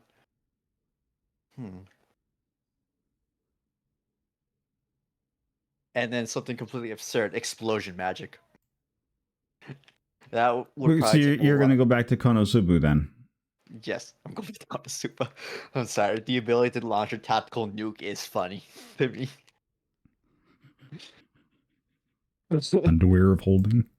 Oh no. Mm. But that's only the last resort spell. But what other would be a good one? I think instead of a ability, it's more an item. I would love to carry around one of those elvish cloaks from Lord of the Rings. If you know what I'm talking about. Mm-hmm. Because I would love to have the ability to use that as a last means ditch of type of cloaking in a way. Hopefully, I would either look like a rock or anything blend into the environment. Yeah, it gives you some limited camouflaging capabilities. So if they have detect magic, I'll have that as the backup. But it'll be between that. I do like my zappy hand, so I'll use that as a resort. And then if it comes down to I'm gonna die, so I'm kicking you all down with me, explosion type of deal. So yeah, all in all, it's more of me trying to be stealthy until I go based off stealth is optional and type of gaming choice and blow up everything I see in my path. I see. So you're Like okay until you're not. And then, goodbye, everybody. I'm taking you all out of spite. You're coming with me to the afterlife type of deal. Yes. I mean, fair. That is definitely one way of doing that. I don't know if we're gonna go back to Konosuba, but I want to have useless party members. They're all coming down with me too. They ain't running away. But that would pretty much be that if for that question. I'm going. Okay. You So I got chose Lightning Hands because if you played Warhammer Darktide, it has a spreading ability which goes to every enemy and it stuns them, stun locks them for a certain bit. Although using too much, now I wind up exploding. Type of deal. You know, it's fine. It's fine. I say if they're going to give it to you, why not overuse it? You know. Yes. Obviously, that was what it was meant to be done with it, is to overuse it. Otherwise, you wouldn't have given it to me. Yes, exactly. All right, then. So, let's see. The Baby Chumkin wants to know, what was the first game you ever played as a kid? Oh boy. It was, I think it was either between Black Ops or Gears of War. There's no little, nah, I'm not Animal Cross. I'm going straight into the gritty war stuff. Shooting things, having nightmares about it. So it was between those two, and Transformers wasn't really have any games out there in that time. Jumpkin, for that to have been Tetris to be one of his he would have had to have been a much older. Tetris was not always a very popular game with kids. I think it was more popular with the older adults, and then eventually became popular with kids because of speedrunners, and it had a whole other thing behind it. Now speaking of Sonic, it reminds me of Super Smash Bros. I was terrible at that with the Wii. Wind up having many incidents with that where you Wii remote and then little LAN. I did do some sort of LAN parties with Smash Bros with my cousins. All I know is that ended with me wind up getting kicked in the stomach one time because we were going at each other. So it was all fun games. Don't play Smash. Wow. It will destroy you. Can't say that I've ever played that one. Smash Bros. It was a great game having all of the Nintendo characters and then having crossover characters in there. Especially with, I played Solid Snake a lot. No, I never played Solid Snake wasn't bad. That was a fun little game. I think the only game I played with Snake in it was Metal Gear Solid 5. I haven't played any of the older ones, which I do want to go play at some point. I'm not sure I get my hands on Sons of the Patriots anymore though. Because Paperboy was fun. Original Pong was a good time. What was Paperboy? Never heard of that one. Oh. Oh no. Keep on talking. You're fine. I'm gonna go quietly cry in the corner for a moment. It probably came out in my time. I just never seen it because, like I said, it was more the gunplay type of games.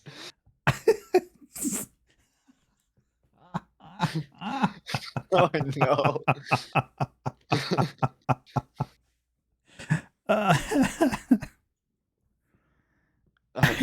Sorry, Nor here. I apologize.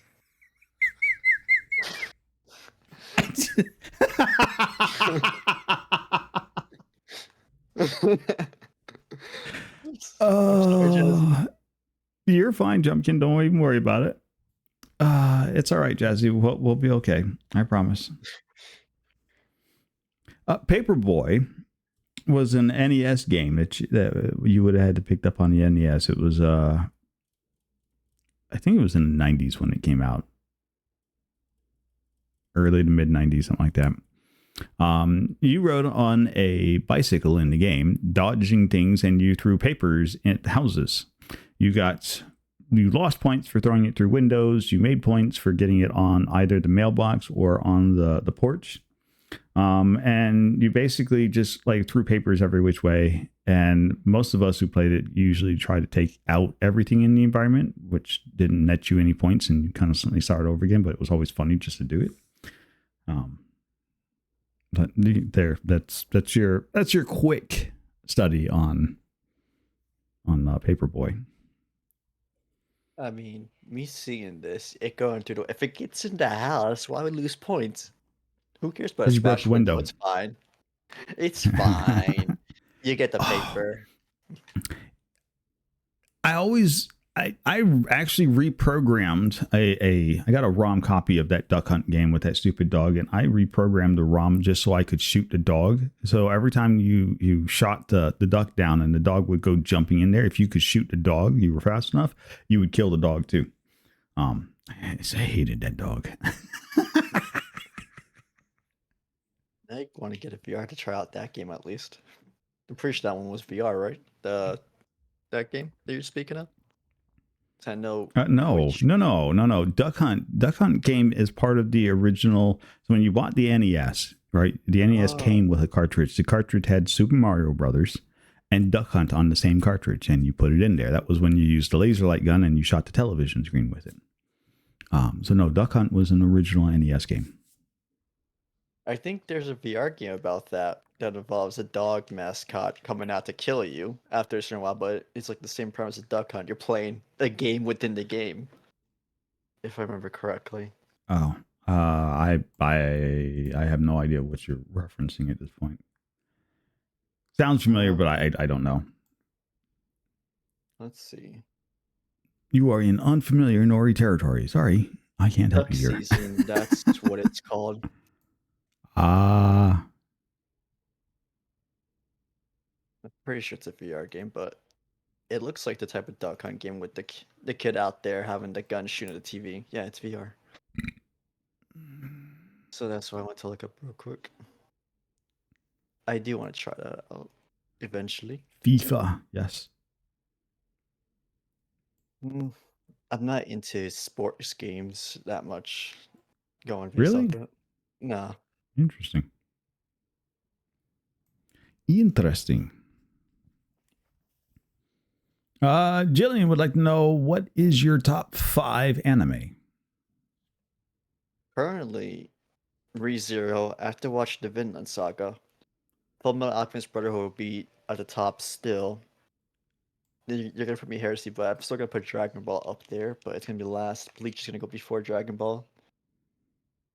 But that is my top 5 anime. Now, if I want to go down horror anime, Higurashi is to be absolutely number 1 from that. Higurashi was good. Yes, I haven't watched the original. I watched the most recent one. Fair. I'm sitting here. I was like, I was trying to remember some horror anime that I've watched as of recently. There's been some really cool ghost story ones that I've been watching, but I don't know that I've watched any horror as of lately. Elfen Lied, would that be considered horror? Because I remember seeing a bit of it, but not as much. I don't know that I would qualify Elfen Lied as a horror. It's a fighter / brutally kill people. I don't know that I would quantify that as a horror. I know Corpse Party would then count as a horror, even though it's like brutally murdering, but it gets the atmosphere is there for it. Ooh. Thriller psychology, yeah, I could see the thriller part. For me, I could. A good psychological horror type of thing. It's partially why I enjoy ReZero a bit much, seeing how he gets psychologically broken with each loop he goes through, and then winds up going back and correcting himself in a way to get the better outcome he wants. Yeah, that'll be my top 5 anime right there. Excellent. Good set of selections. Oh, and Jen, about the Lord of the Rings games, No. I did love Battlefield Middle Earth 2. That was another strategy, why not getting me into the RTS as well. going based off that. I just wound up playing the campaign for hours. I just was very upset not being there for the multiplayer esque of that game. And then the other Lord of the Rings game I played, War of the North. That was more of a horror type of thing, like Gears of War with teammates esque, with their own having their own abilities and all that stuff. But yeah, that'll be that to answer with your Lord of the Rings games.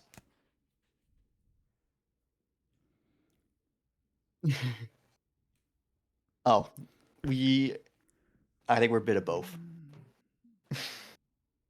No, we're all fine. You kidding me? No. I think everybody's fine, fantastic, and amazing. Absolutely. Right? Exactly. I don't even think we can. I don't think anybody can really point out what is normal anymore. It's because I think normality has taken a pretty significant dip.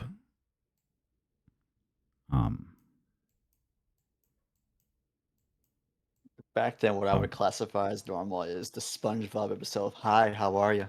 I am completely and totally normal. And he just lost all his like personality in a way. That is the negative side I see as normal. See, and for me, there was no SpongeBob when I was younger. It didn't exist. Oh no. Oh, you See, know. I remember a time before the SpongeBob. You got the Smurfs. I remember when SpongeBob came out brand new. Oh God, I would not put Smurfs and SpongeBob in the same, not even remotely in the same bracket. All right, then Scooby Doo. We'll like, put that close. No. Nope.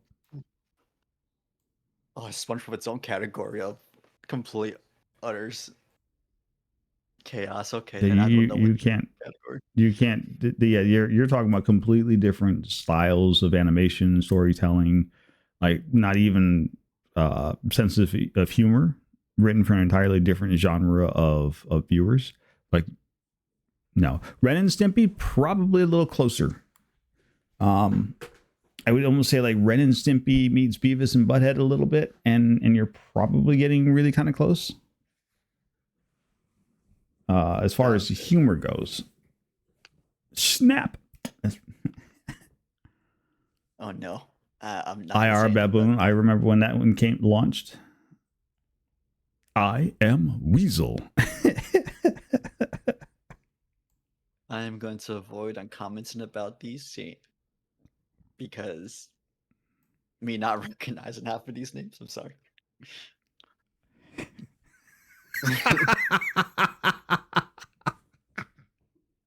Wait. Which ones don't you recognize? Rem and Stimpy, Freakazoid, Beavis and Butthead, IR Baboon, Looney Tunes. I got Ed and Eddie. Okay, so Chowder, obviously. Oof, indeed. So IR Baboon and I Am Weasel was on Cartoon Network, and it was a sub cartoon within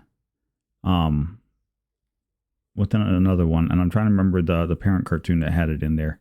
I think it was yes, it was Cow and Chicken. Thank you, Jumpkin. Let's see.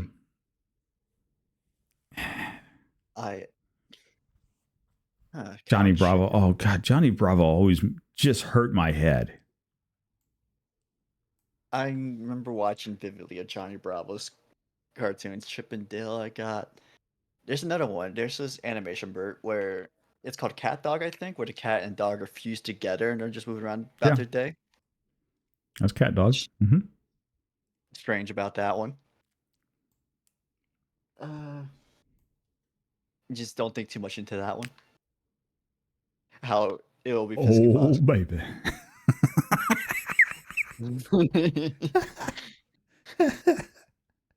Oh baby, going away. like Johnny Bravo was just somebody's idea of turning a Elvis impersonator into a cartoon. Yes, but he's also I very know. buff at the same time. Oh my I god, watched Johnny Bravo. Vader Zim wasn't bad. I fucking loved Invader Zim. That was one of my biggest cartoons I used to watch a lot when I was younger. Unfortunately, that came out. I was an adult. I think one cartoon that even adults would go back to enjoy is Avatar: The Last Airbender. So I like to go rewatch that time to time. And Star Wars: Clone Wars. So I was never a big Avatar fan, mostly because it didn't come out when I was of the right age to really enjoy it. And I found I had a lot of other anime and stuff that I was watching at the time that had, for to me, I felt were better stories. So I never really got into Avatar until much, much later on. And then I only came back around to it. And I would say it's an okay show. I would watch bits and pieces of it. There were some sections I was like, why? Because you're like, you've already learned how to do that like 10 times better than anybody else. You should have been able to do that. Like, go do the thing. And then when they introduced, what was Korra, the new one? Yeah. That one I'm sure about. I was like, should just left Aang alone and moved on with life, but it's fine.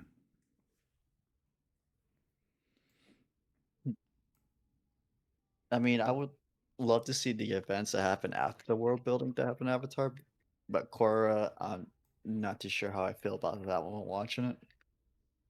It's like R-rated to me. It's fine, right? It's fine. If you want to watch like another kids show that you have no idea what the hell's going on in the story, Star Wars: The Clone Wars, because it's just everywhere in the seasons. Like some episodes would probably fit the timeline down to season 7. Well, some episodes for season 7 probably go back to season 1 episodes that would fit in that timeline. But it was still fun to watch every time.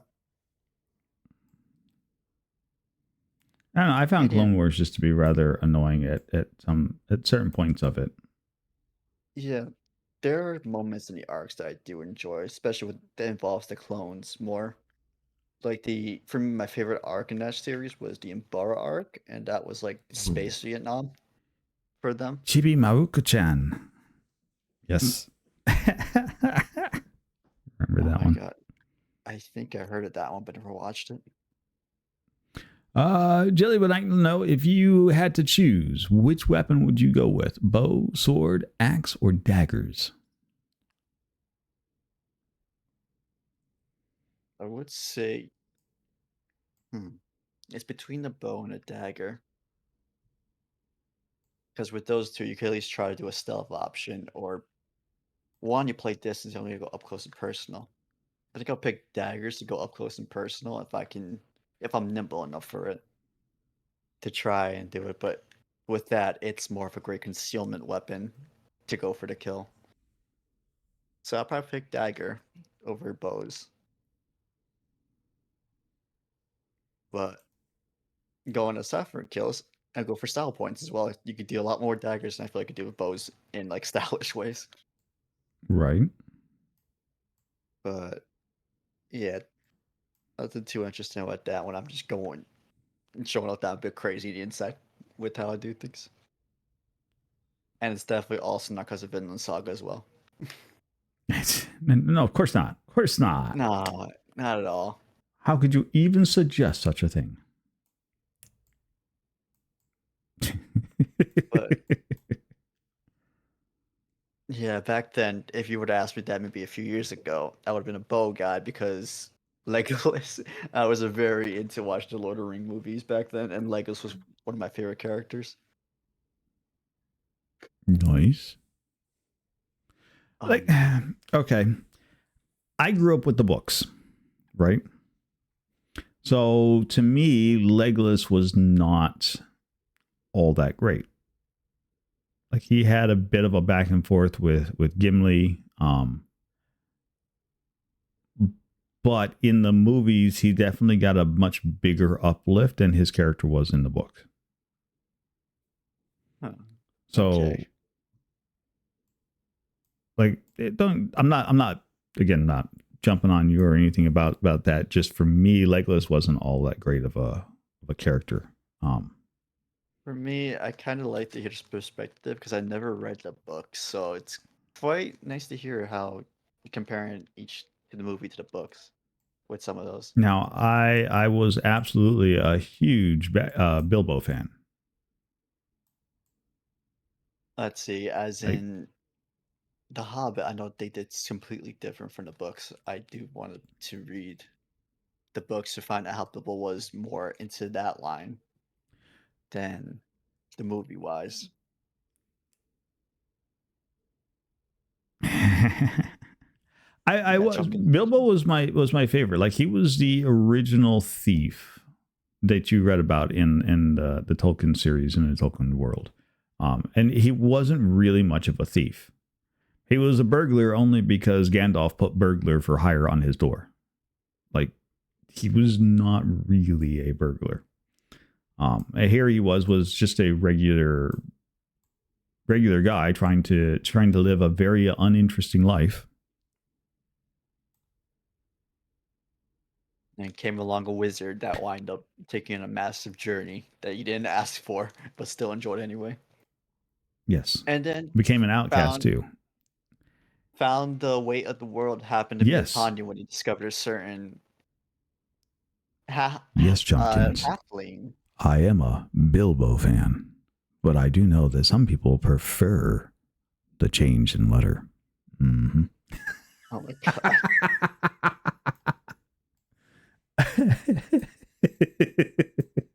Very chaotic.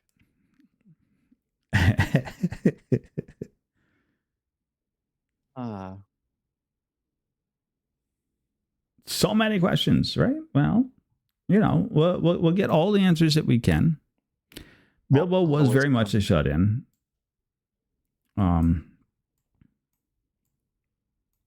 Bilbo liked his life the way it was. Like, he had his, um, he had the way he wanted his stuff, and after that, things just need to be left alone. And I can relate with that sentimentality.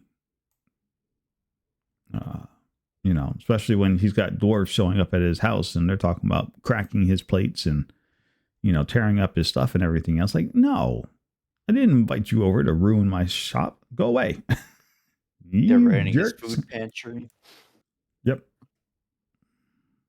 Just like any good house guest would do. They always raid your food pantry. And then cry about it later while going out shopping. Unless Yes. that's not what house guests are supposed to do, and I've been having my food stolen all the time. Man loves his creature comforts. You are not incorrect on that. And I don't disagree with that. I think, I think one should be allowed to enjoy their particular comforts and live in a style of fashion that is, amenable to them, so long as it's not. Hold still, Jelly. I got you covered. The things I would do for cheese. We're not going to touch that one. Oh no. I feel like I should get this one, but I don't get the reference. Green Emerald Dragon would like to know, in the event of a zombie apocalypse, which of your friends in Twitch would you want to be in a survival camp with?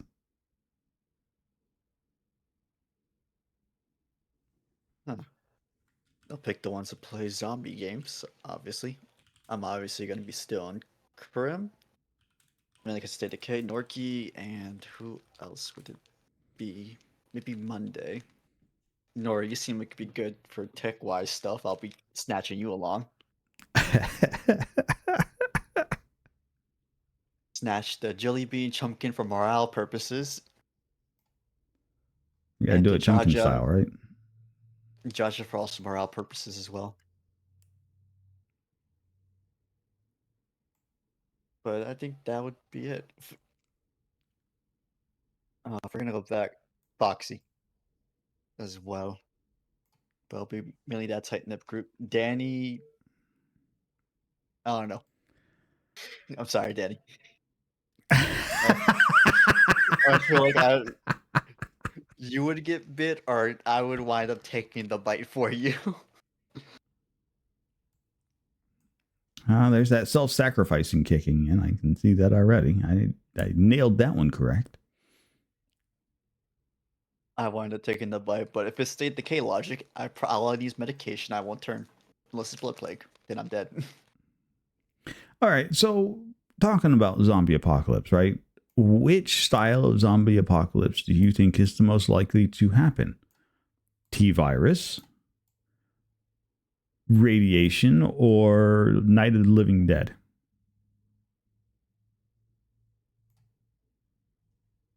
I live in dead. You know about Night of the Living Dead, right? I'm trying to. I remember watching the movie, but I'm trying to remember how the zombies act in that. Are they close towards? Fuck, I forgot the movies or who did the lines. I remember one movie where there was a zombie mechanic and he wound up using a gun. I can't tell if that's the same universe as Night of the Living Dead. But yes, I know of Night of the Living Dead, but it might be a bit too old movie for me. But I would assume, as for zombie apocalypse, whoever happened, it would be The Last of Us or rabies. So maybe T virus, because knowing us, we got definitely a corporation making a chemical virus is gonna wind up wiping out our human race at some point. Well, there's also mold covered zombie ants too. Like that's a thing as well. That's terrifying. Oh, you've not seen those yet? That's absolutely fantastic and fascinating. It is the coolest thing. Huh? I'm pretty sure the fungus that does that is cordyceps, right? I don't remember what the name of the fungus is called. It's absolutely fascinating because it just like takes over. They climb to the tallest place and then they just like lock in place and become a vector and they start and getting spread rid. Spores. Yep, it's absolutely fascinating. I think it's cordyceps because The Last of Us is based on, I believe that, because that's what the fungus does in The Last of Us. When it comes down to it, when it comes, they go into a dark place, get the humans that are infected, they wind up fusing to the wall and then spreading out the spores, like, or if not, it'll be a while until they become either a clicker, which is just a fungus that completely overtake their head and they're blind, but all their other senses are amplified, or a bloater, which is just a walking tank. I would not want to be in the Last of Us universe. That's all I want to know. I won't be able to eat bread. I'll cry about that. You want to be in The Last of Us? Oh, such a fun place to be. It's a great place to be, especially with the... It's a great place. Yes. Especially with the TV show showing that the zombies will just kiss you to infect you. That was terrifying to watch. World War Z. Zombies would kiss you to infect you. It wound up happening in one of the scenes in the TV show. It was weird to me, but the way how it was the fungus coming out and just crawling right into you. And that was when I'm pretty sure someone was close to turning.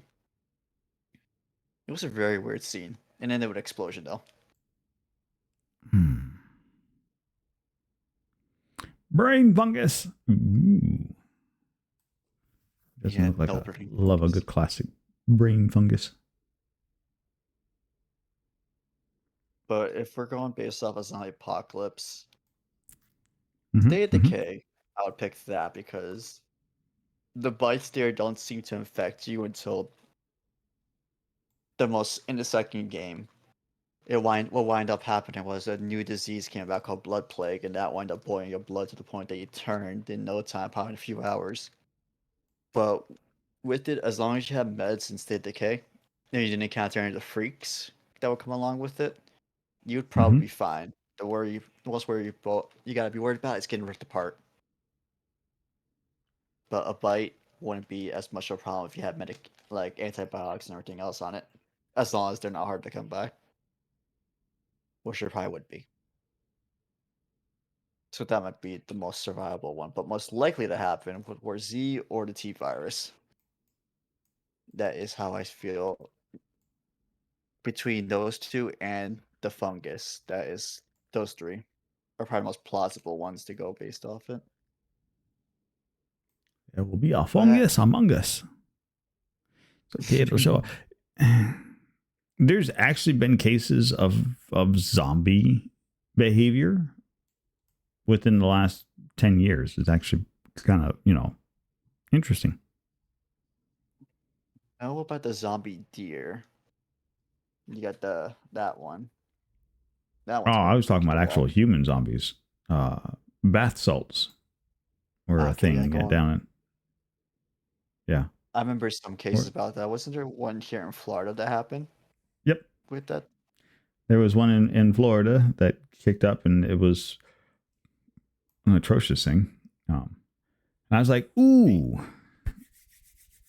Oh, I saw that, and I'm like, yep. And I started making plans about where I was going to go hide. I'm like, yes, zombie invasion is happening. I am so ready for this. I've been playing my Resident Evil and The doomsday preparations are finally complete. I knew I'd been making this bunker for a reason. I was so ready for it. And then it turned out it was like, oh yeah, it's just these, it's fine. It's not a big thing. It's nothing to be concerned about. It's not like, oh, you How could you? lied to me. I was ready. I was prepared. I was so ready. Just like, yes. Don't mind my makeshift flamethrowers I have in the garage. You don't have to worry about that. Exactly right.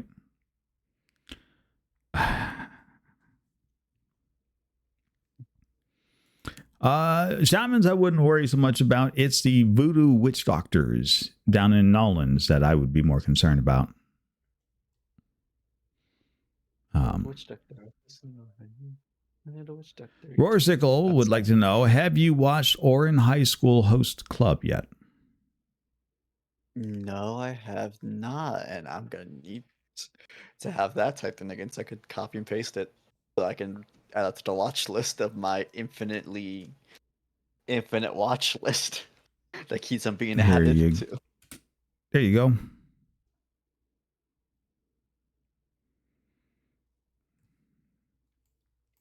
Hey, control There you C. go. Just for you. Thank you. Yep. It has been. Oh, it's that anime. I haven't watched it, but I've seen it on Netflix. How would you rate that? Chumpkin. Out of my curiosity. 14 out of 12. 14 out of 12. Okay. I don't 10 out of 10. They're all rating at 10 out of 10, huh? Something to check out then. I would be checking that out. Like, how would I rate it? I don't know. I'll make up a number. That sounds plausible. Generally, at this point, I have gotten to the point of anime because I was a very heavily Shonen Jump type of person that would watch the mainline streams like Fairy Tail, Bleach, and all that stuff, all the fighting stuff. Now I'm just watching anything and seeing if it's good. If I wind up enjoying it, the shorter type of animes, I'd be like, why did I do this to myself? I want more. Damn it. Now I've watched Fairy Tail's not bad.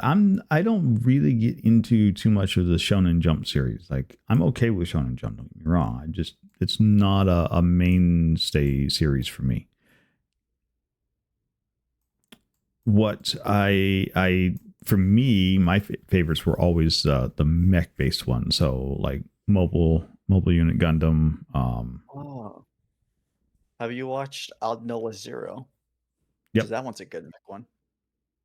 That was probably one of my first mech ones I watched before I watched Gundam 00. Yes, Jilly, I recognized that when I heard your startup sequence. I'm like, aw.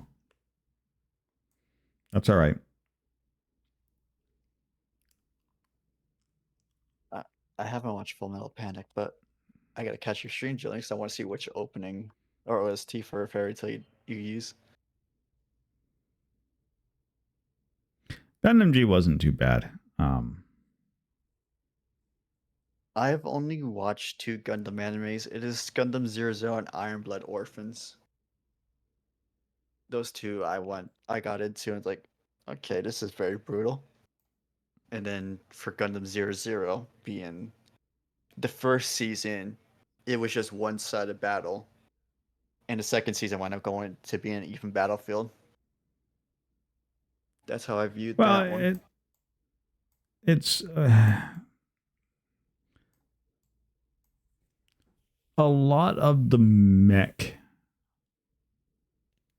animes you're going to get into, sans like Full Metal Panic and Bubblegum Crisis.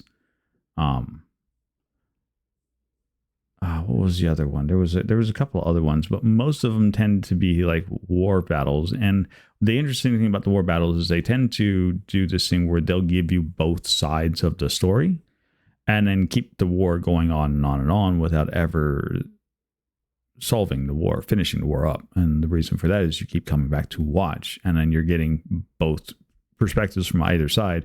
And what people tend to do is they tend to side with one side or the other. And they'll side with that one side during the show that they're watching, and then flip allegiances when the next one comes out. It's a rather interesting sort of thing. Huh. Yeah, Guilty Crown had a mech side to it. You do like that but when concept of... Oh, go ahead. Yeah. No, you got it. You go.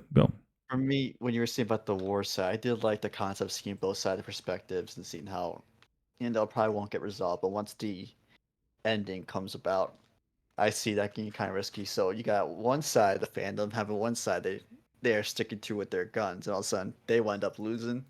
Probably not the most satisfying conclusion for their side, and the war is over. You got a whole outrage going about it. That's how I see it. Well, and you're not wholly incorrect on that. And again, a lot of that is done because people just will matriculate to the side that they find a more commonality. Like they like the line of thinking that goes along with it. That's kind of the way people are wired. Nothing wrong with that. It's just, we tend to seek comfort in things that we are familiar with, that we can agree with, morally speaking, right? Yeah. And so that typically tends to be the way that works out.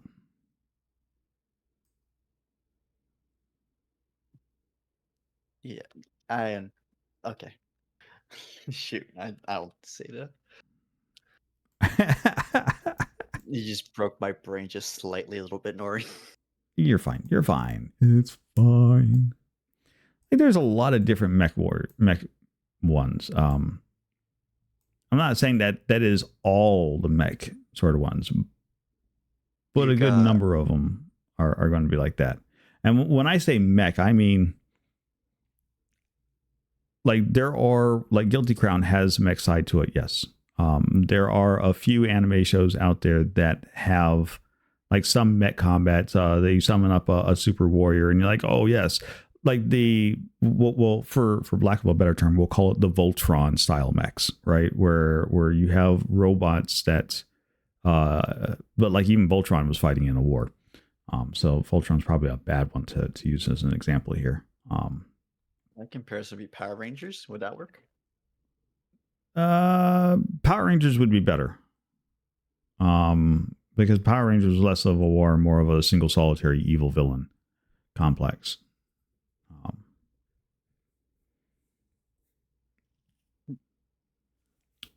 But a lot of that is,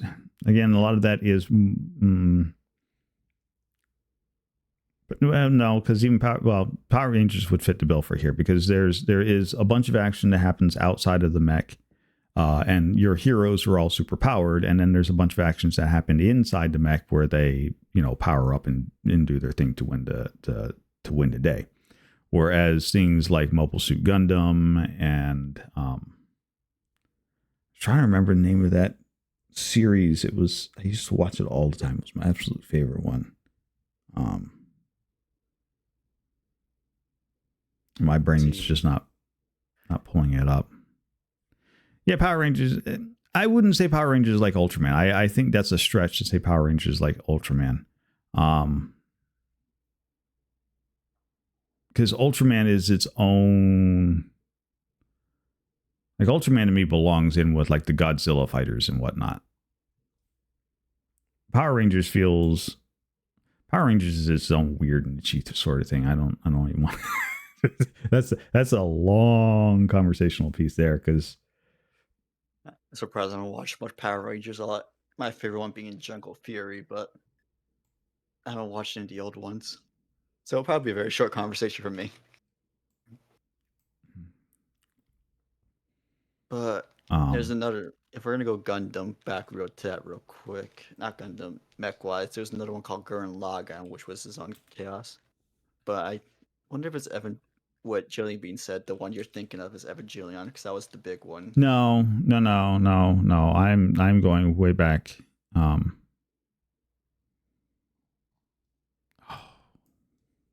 Chaos. Oh, now I was trying to figure that out.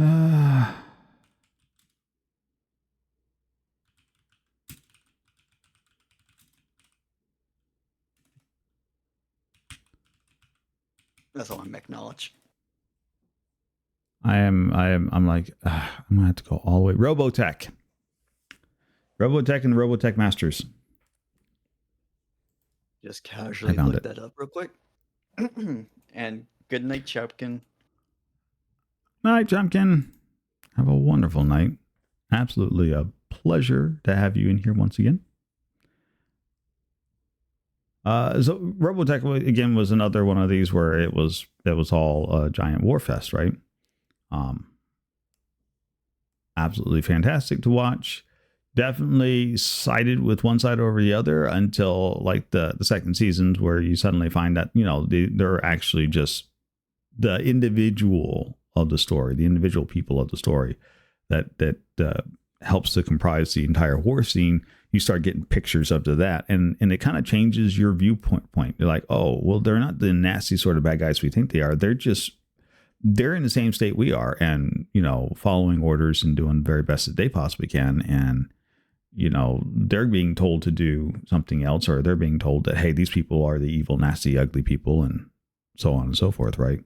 And it's just one of these, like, your view on a war will be highly dependent on what side of the story you're aware of.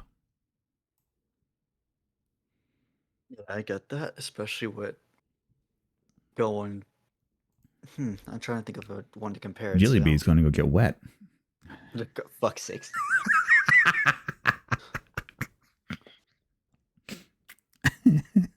I feel like it's more to our real world situations as well with war wise. Because if I want to go back to to me, my most favorite topic in history is World War II and the great, like both World Wars, and trying to go out wide, all starting to try all that, and the war movies that come along with it. You got Band of Brothers, and then for one side, it's from the Germans' perspective, a war movie. All is quiet on the Western Front, going based off that, seeing both sides. That's World War One. Band of Brothers being World War II. There's not much on the German side that I have watched on for World War II, but All Quiet on the Western Front was more of a strong one to stick with me, seeing how they went about their ways and how expendable they truly are. Right. Well, and it's again, it's one of these things where perspective changes everything. Yes, it really does.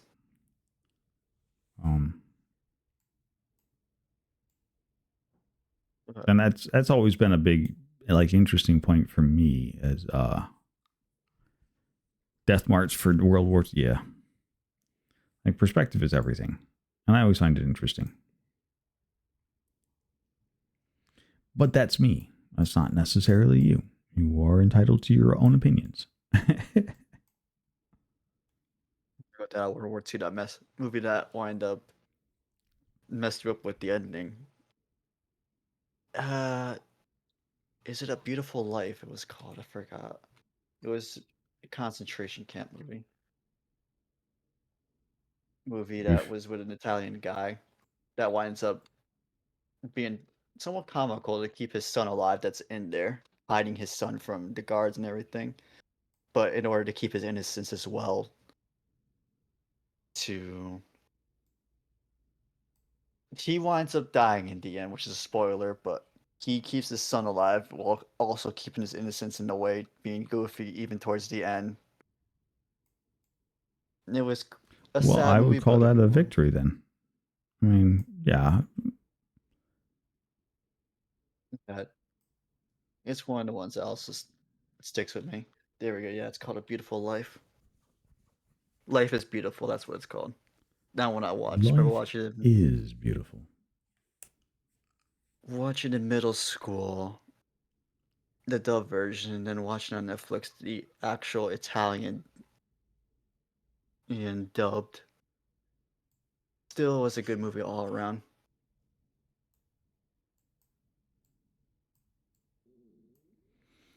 And yes, Green, it is good to see how everybody handled uh, the large scale battles and how they recorded it and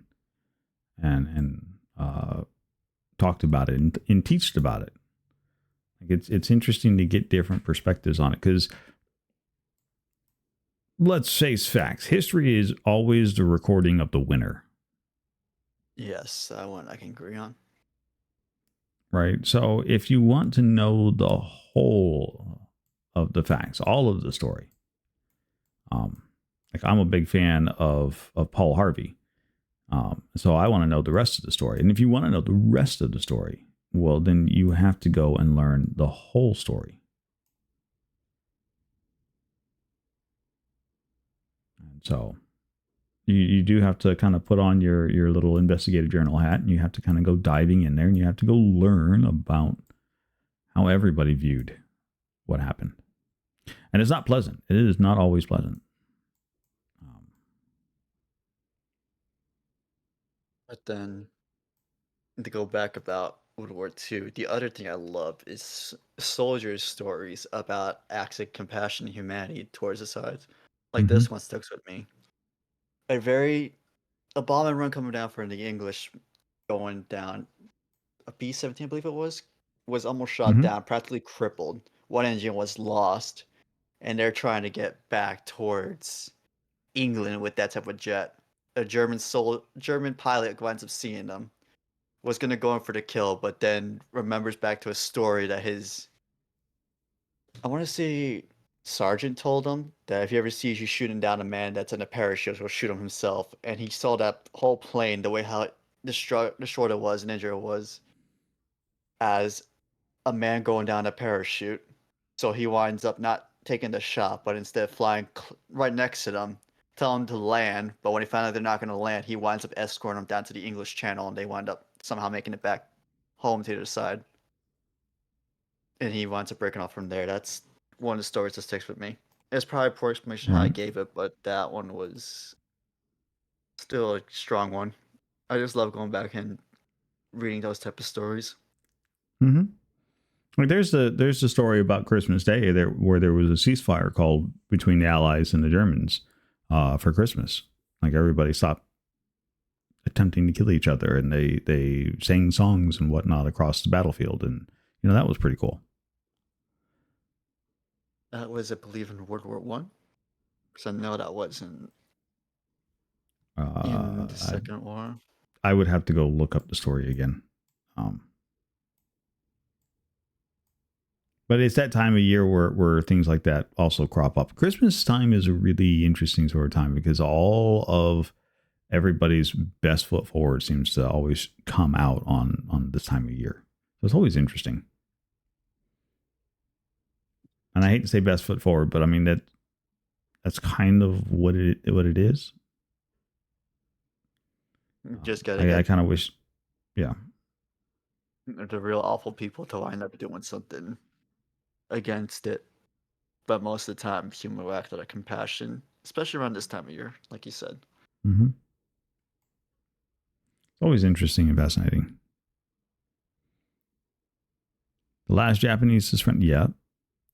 I remember I'm pretty sure they had a commanding officer go there and like, I want to say 1970s, and he wound up surrendering after that time, but he was holding his post for that long where he was stationed at. Several years after, I'm not sure how long, but I know of that story. Now that one was All fascinating. fascinating. Right. The Crimson Assassin would like to know, what is your favorite game and why? Why have you done this to me? Shoot, I don't know. That one I actually don't know. Because we want to see you squirm. If I want to go with a game that stuck with me over the years, I had to go ahead and look that one up real quick. Let me just go with my Xbox history real quick, because that's where I've been this whole time. Yeah, no, you're fine.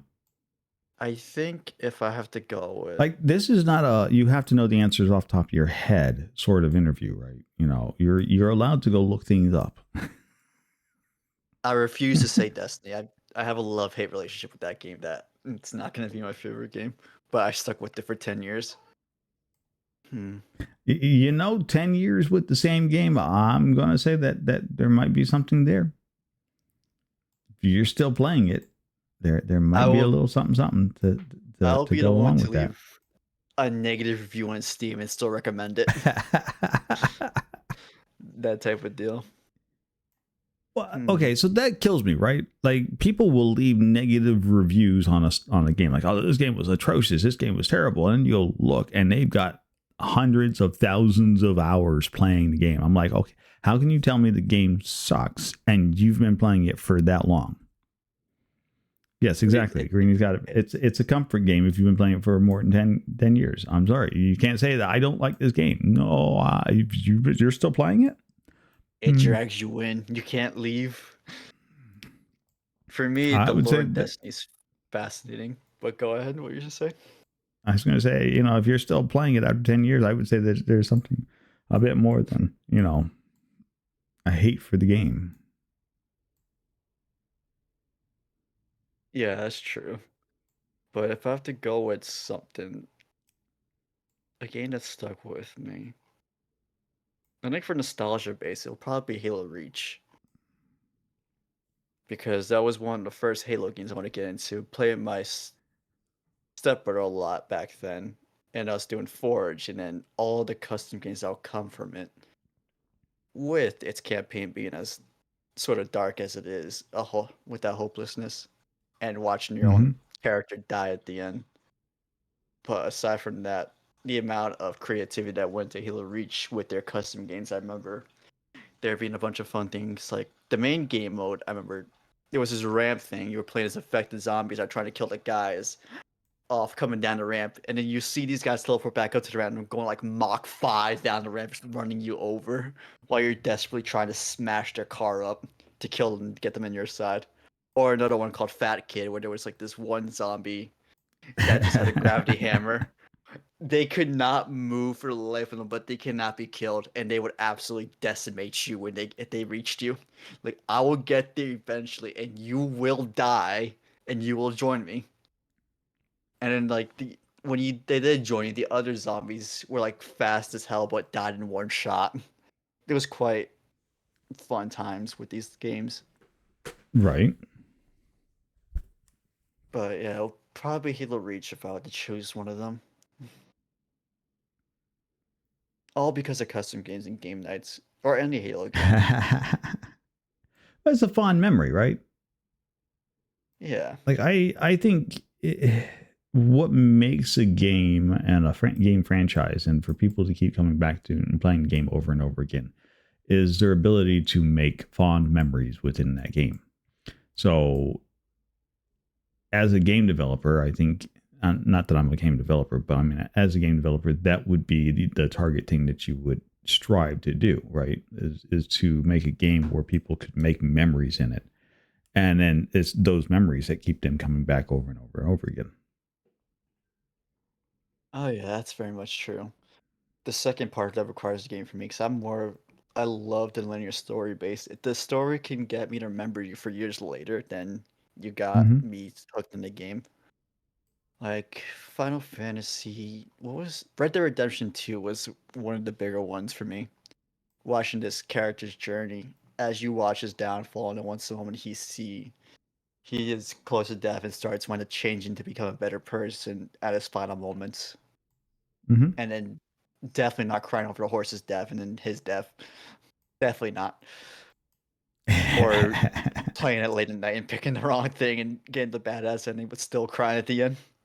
No, not me. No, no, not at all. Not at all. But yeah, for me, gaming is if you have a very good story and I remember you, gameplay, graphics be damned. Would love to know about more about the story and your lore. And if I make good memories along the way with the multiplayer, that's an added bonus win. So That is big how I view it. kachings there, right?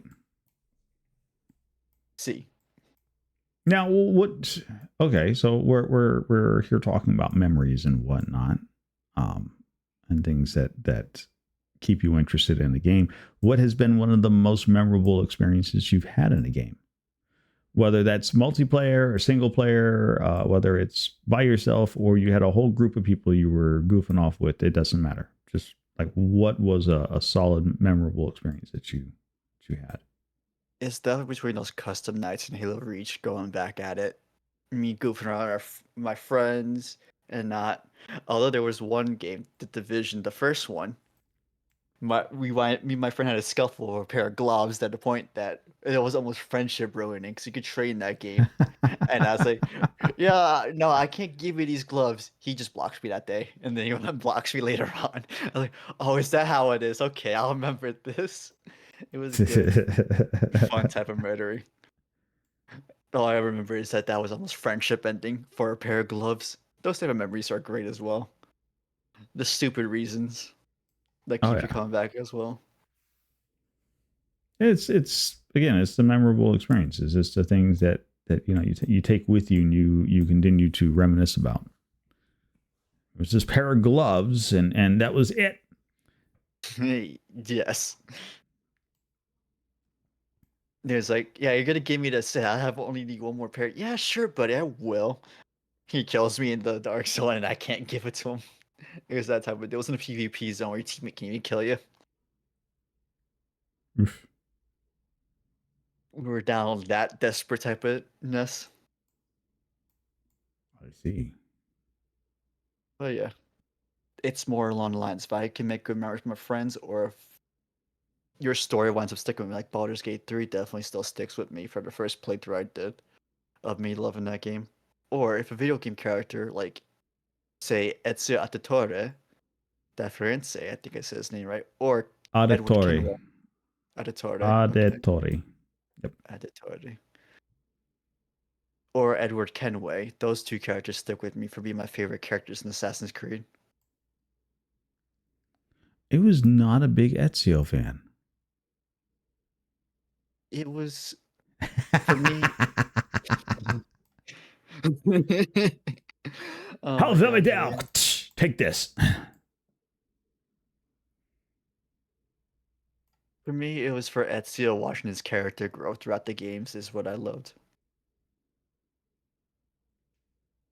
Fair. Especially with, and then watching him die in the movie, it's like, okay, I didn't need tears, but I got tears anyway. Why don't you do this? You know, fancy, right? It's fine. It's fine. It's amazing. Get there. But yeah, for memorable, it's definitely those two. Okay. I Um, we don't talk I about Dark think Souls or any Souls-like games. That one is just, I'm gonna be a masochist going at that. Because killing that boss, finally getting the thing after dying maybe 20, 50, 1,000 times. Dark mhm. Gateway Deer, I fucking hate you so much. And I still gotta go back to I can get my completionist done in Dark Souls 3. But yes, Dark Souls was another memorable one just for the fact that I think I broke a controller one playing that game. I don't know that I've broken a controller playing a game. Like I can't think of a game that's made me that angry. But as far as like one of my favorite memories from video games, I used to be really big in the MMO scene. About 15 years ago. And I met a particular hunter in World of Warcraft on the right outside of the Dead Mines. And me and my other druid friend, we were out just kind of goofing off, and we were going to go run through Dead Mines because I used to play a feral tank. And so I used Dead Mines as a way to testing how well my defensive were. Like every time I get a new piece, I would run out there, go through there, and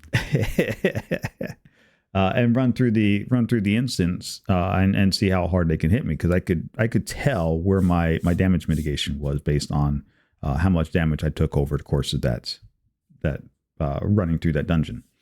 And so we were out there, we were fixing to go running through this dungeon, and we offered to take the lobies through there so they can get gear and whatnot, and it was kind of fun. I do got to pop off. It's late and you're old and it's bit. Well, Jillian, have yourself a wonderful rest of your evening. Thank you for dropping by and hanging out. You've been fantastic. It has been amazing. Have a good night, Jillian.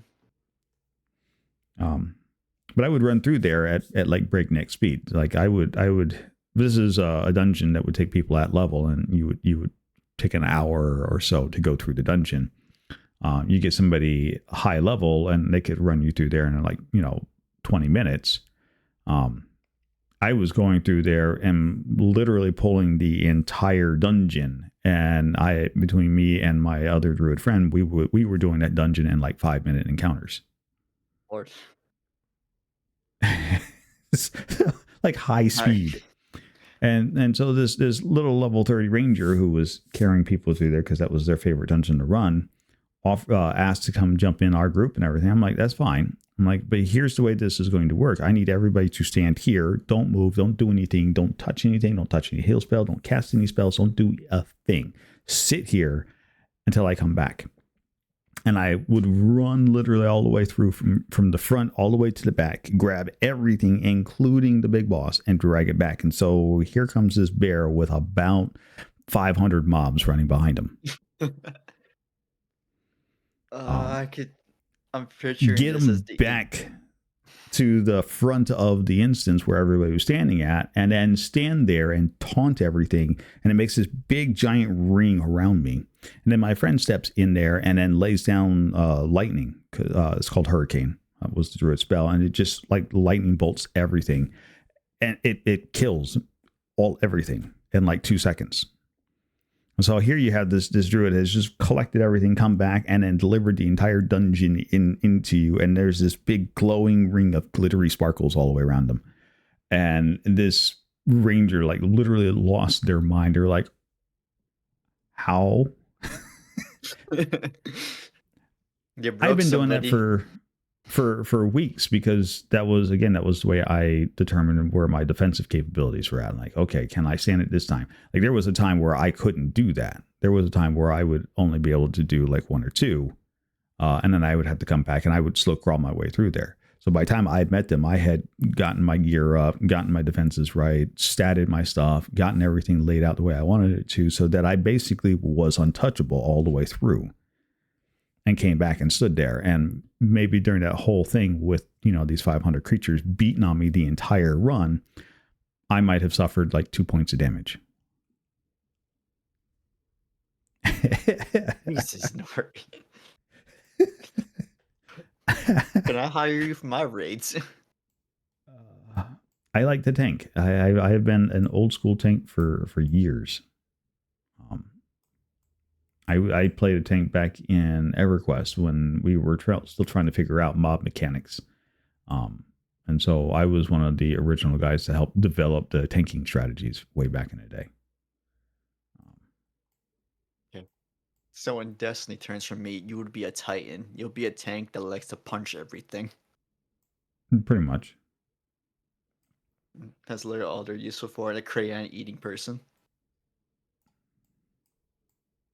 But holy crap, you did that all in Yeah, it 5 was fun. minutes.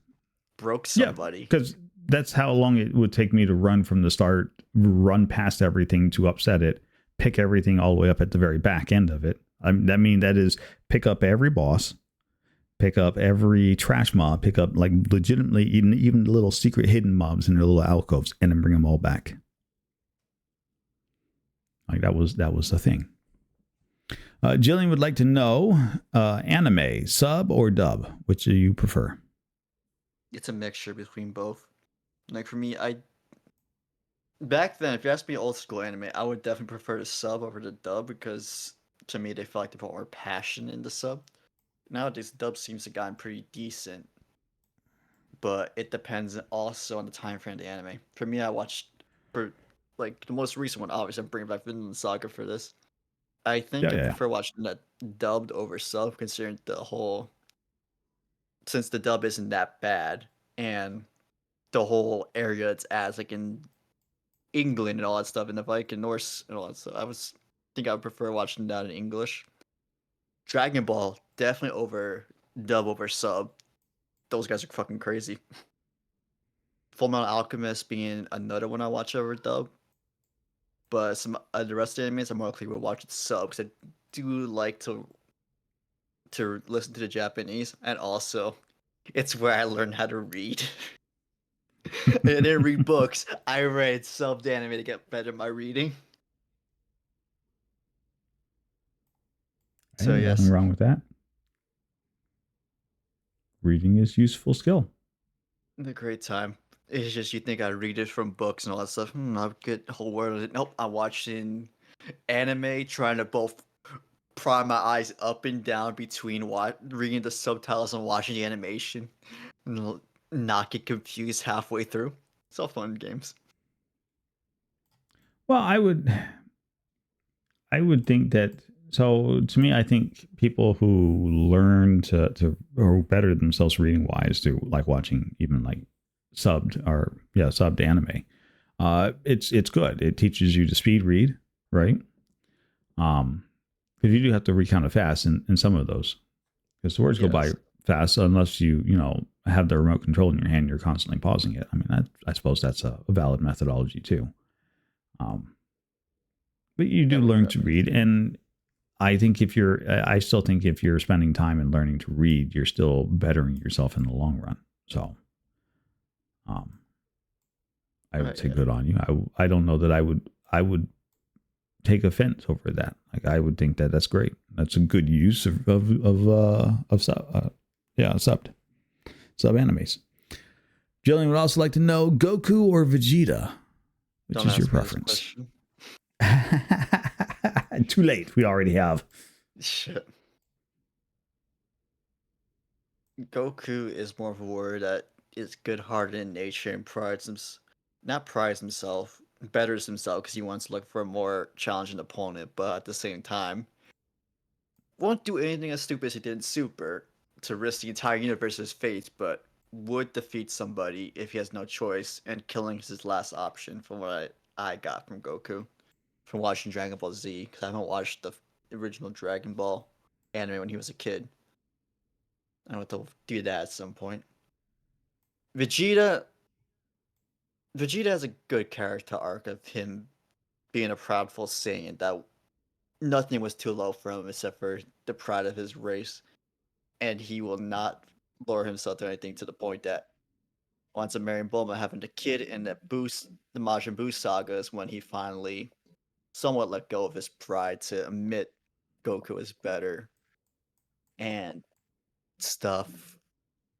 Although he did wind up beating him in the most recent stuff because he still wants to surpass Goku. Oh, But I yeah. think out of everybody, I might choose Vegeta. Or I'll just go ahead and make the most out of pocket thing. I'd say Piccolo. Just to mess with some people. If you like Piccolo, man, Piccolo, go for it. the better Rock the Piccolo, father. dude. Piccolo was interesting. I think as a character, I don't know that I would necessarily, pick him over Goku or Vegeta. Though, to be fair, I don't know where I would necessarily stand on that, because I think both characters have an interesting story arc behind them. And I'm not certain where I would fall at. And mostly that's because I watched Goku when he was a kid in the original Dragon Ball series. So I have seen him since he was a little kid running around with the tail, all the way up until these latest the latest Dragon Ball series that's out there now, and his blue transformation. And I my only stigma behind either one of those is Goku keeps coming back. And so Goku's like that X you can't get rid of. And Vegeta is more of that anti-hero story arc. Like he starts as a bad guy, becomes a good guy, and he's the anti-hero good guy. Like, I really don't want to be a good guy, but I'm going to be a good guy anyways, just because, this happens to be where my wife is and everything. Like, I feel like they try too hard to cram him into being that broody good guy. And so I'm not really a Vegeta fan because of that. Right. So for me, Goku's like, here's a guy with infinite one-ups, versus another guy who's got a character personality that I just can't get behind. Good story arc. Don't get me wrong, nothing wrong with him. Just not me. I think what solidified Vegeta was the Beerus arc, in which Bulma wants to get slapped, and he, for a single instant, surpassed Goku before Super Saiyan God proceed to someone kick Beerus' ass and then get his ass handed to him still. But just that single instant, he was more powerful than Goku. Mm-hmm. At pure rage. Which they prove is sort of somewhat redeeming character-wise to me, that someone targeted his pride and he winds up going to his pride is something other than himself. It's his family. That's how I see it. Right. And, and that's fine. Liam would like to know, has there ever been a session that was almost a deal breaker for you in terms of D&D? Like, did you ever have to say, I'm putting my foot down and we need to talk? I haven't gotten to that point yet, but then again, I haven't played very much D&D at all. I think I only done it for one time. I would like to get back to doing D&D again. Okay. But I can't really answer that no, question now. Nothing that's really pushed into your buttons as of yet. I would say no. Yeah, that's fine. That's fair, right? We're not looking for a definite yes. If you say no, then no, it is, and we'll move on. It's just fine. That's all right. Liam's got one last question for you. Was there ever an anime that made you feel particularly emotional? Well, I think you missed the whole conversation a lot earlier. Oh boy. Assassination Classroom. Some episodes in Vinland Saga. I liked Assassination Classroom. It was such a good series. That ending was so mean. I actually did tear up for that one. Nina and Alexander from FMA, yes. That was also another one. For the original FMA, yes. It was sad. I don't know that it necessarily caused me to tear up, but that I was like, that was so screwed up. I think that made me angry more than anything else. No, you're fine. You're absolutely fine. Interrupt me all day long. I'm sorry. That one makes you angry. It's a father willing to go so far just to keep his license that he is willing to sacrifice his wife to confuse him with a chimera. And then he did it to his own daughter, his last blood relative. with her dog of all things. So Shot Tucker is the most evil person and deserved his death. Mace Hughes did not. He wanted to find out something and pay the price for it. And for FMA Brotherhood, that went by a little bit too fast, but for the original one, seeing how he interacted with our Mustang, his goofiness side and everything else, being a goofy dad, just to watch him slowly bleed on that phone booth was not great experience. No, he did not.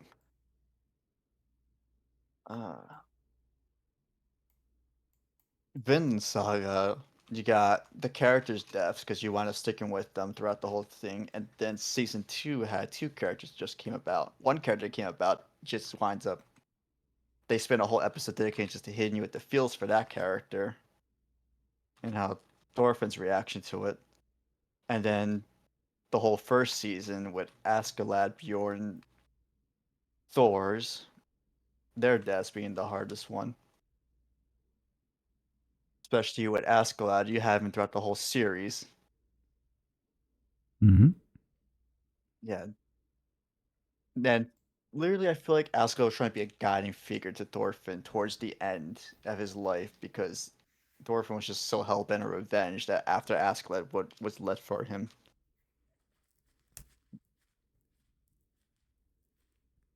That would be it. Oh my god, ReZero, and I love you for bringing up ReZero. A lot of things in ReZero got me, especially for that one ending that wound up being more of a shocker than anything, with Subaru dying with his head lopped off, with Puck turned to a giant thing and freezing over the world. That one got me because of what happened beforehand with Rem. I'm trying to think of what emotional moment you're speaking of in season 2 for ReZero. It was between either Subaru.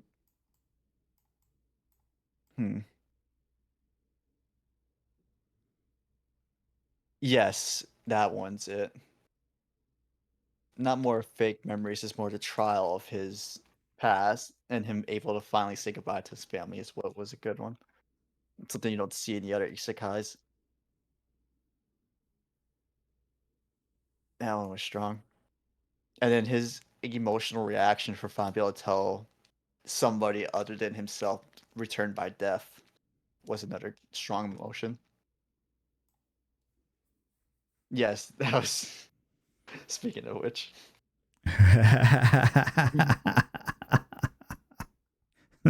I'm pretty sure the actor actually physically cried for the emotion of that. For what he displayed there. And also, thanks to ReZero, I have a fear of bunnies.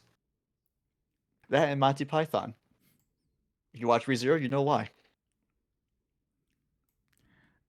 Look, I had no issues with ReZero, and I like bunnies. You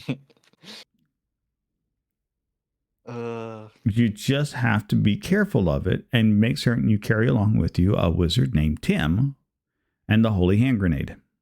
Oh, yes, exactly. I will keep the holy hand grenade on me at all times. Even if they are infinitely multiplying.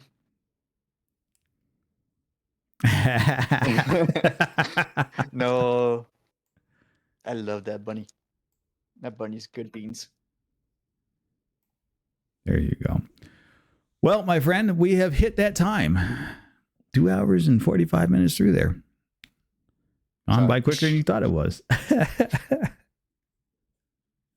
This has been an absolutely fantastic time. It sneaks away from you, doesn't it? Yes, it does. I tell everybody, I'm like, time flies faster than what you think it does, and it's over before you're ready for it to be. This has been absolutely fantastic. Thank you for taking the time out of your day. We've got 2 last questions, and you still have to select a raid target for us to go hit up. So, I hope you're ready. I don't think I got a raid target, but I will answer these last questions how I can. Oh, no, I do have a raid target. Yes. Okay. Yes. Go ahead. Evil is afoot. He has figured out what he's going to do. It's fine. It's fine. So we're coming up to the end of 2024. 2025 is just around the corner. Between now and anytime next year. Oh boy. Hi, Rose. Welcome back. Between now and next year, is there any kind of like major event, or anything like you're celebrating on your channel, you're doing on your channel or whatnot that you want to call attention to? I think I want to go towards my affiliate anniversary that would be coming out next year, probably in April after Danny and Krim jump scared me with the mink, not the minkies, the pond attack. I have to go see when that anniversary comes up. But I know I made affiliate. I think it was in close to April. But yeah, I think that'll be mainly it. I know when I want to make the goal, if I do eventually reach 200 followers, I'm gonna do a 12-hour stream, probably in a weekend, Excellent. to go Excellent. crazy Yeah, with it. I would suggest a weekend for that. Yes. But other than that, that would be pretty much it between the two. Get lots of sleep ahead of time. No, who needs that? I just get a bunch of Monster Energy drinks. What can go wrong there? What can go wrong there is you could still fall on your face. Hey, Rose, welcome in. Welcome in. All right. But yeah, that's pretty much Wow. it between those two. I just have to go double check what my anniversary is at. I think I'm Fair, gonna be doing fair. something there. But yeah, that'll be it. Subathon. I haven't done one of those. And I want to figure out to set one up. Maybe on the anniversary. Do a 24-hour Yeah, one. so I've always looked at subathons. I thought subathons were nice ideas, but it's one of those I'm like for me personally, I'm like I would do a subathon, but it's going to wait until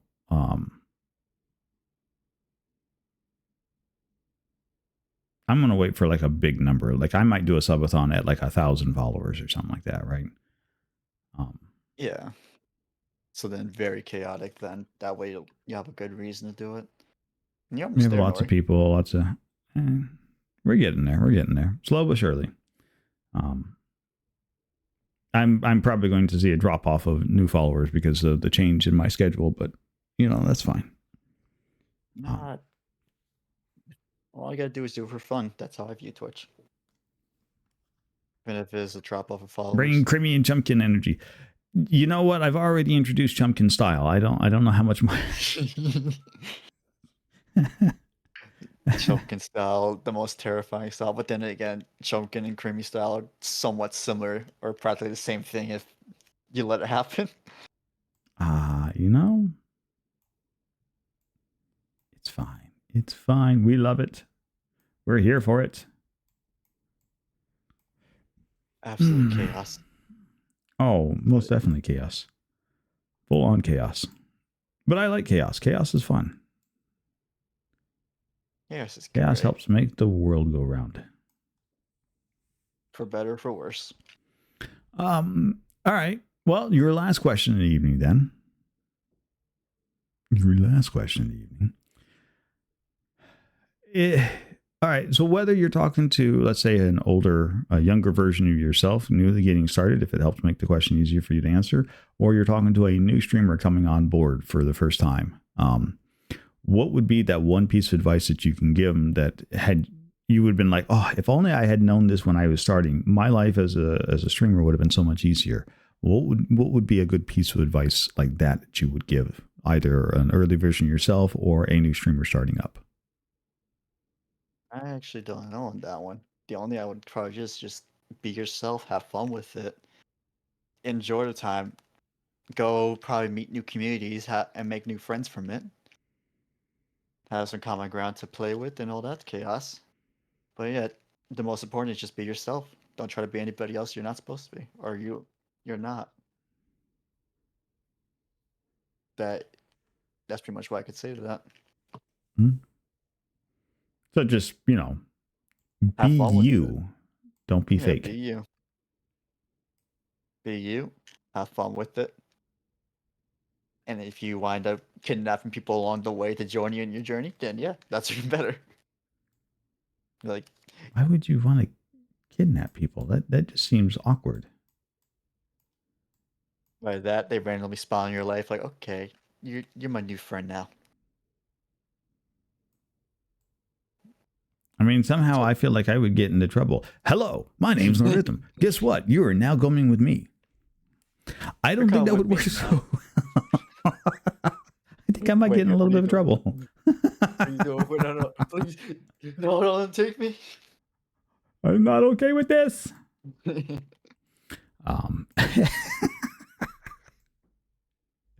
So it's fine. It's fine. Okay. It doesn't hurt my feelings at all. All right. Be yourself, have fun meeting new people, and just enjoy the chaos to see where the tide takes you. Do what you want. It's definitely a journey. I would say at the end of the day, I have been on a journey. I think almost most people will agree that streaming on Twitch, meeting all the friends and the people that you have, doing little collab sessions like this, it's a journey. And you definitely learn an awful lot that way. Oh yeah. You learn an awful lot, go through some mistakes, and then come back a better version of yourself as well. Maybe. Hopefully. Maybe. But at the end of the day, as long as you're having fun. But yes, it's definitely been a journey, and tonight has been another in a long list of amazing journeys that we have had. And you have been a fantastic guest tonight. You have kept everybody well entertained, Mr. I don't think I'm going to be that entertaining. Oh, I would beg to differ. You have been very entertaining. The chat has not stopped going nuts over having the first class weenie here tonight. First class weenie, I remember this. I'll take it to There you go. There you go. Let's do this. We'll get there you go. That's what it was supposed to look like when we got the puzzle done. Yes, it's very fitting. It seemed very weenie-ish. Oh my god, shit. But let's do this, right? Shout out. So we're going to do the standard Twitch shout out, which should put a heart up at the top of your chat. If it's not lit up, then you're doing it wrong. I'm not going to tell you. I'm just going to tell you this right now. You are absolutely doing it wrong. This has been a fantastic guest. This has been a fantastic Talk Tuesday. You're going to want to go catch more of him. It is a good time. I promise you. I just want to be done with it. Turn the bell on, hit the license, hit the follow, do all the things. Go check them out. It's a good time. And then we'll see if Twitch will be nice as we try to show them a bit of some of that Carmine 2361 magic. Oh, I can hear it already. It's working out well. Yes. Oh, it's Remnant 2. I know this one. No. This is No, it's not Remnant. No, that's Gears of War. Sorry. As for Twitch, I don't. Oh wait, this is where I think this is where I broke on stream. Somebody just gifted a sub to you and it scared you. I think this was after I was gifted nearly 100 subs this stream, so that's why it got me. It just kind of stopped. Hey, Starry, welcome in. Better late than never. Hi, Starry. Just enough. Although I forget what this clip one's about. It's fine. We're just watching you lose your mind right now. It's all good.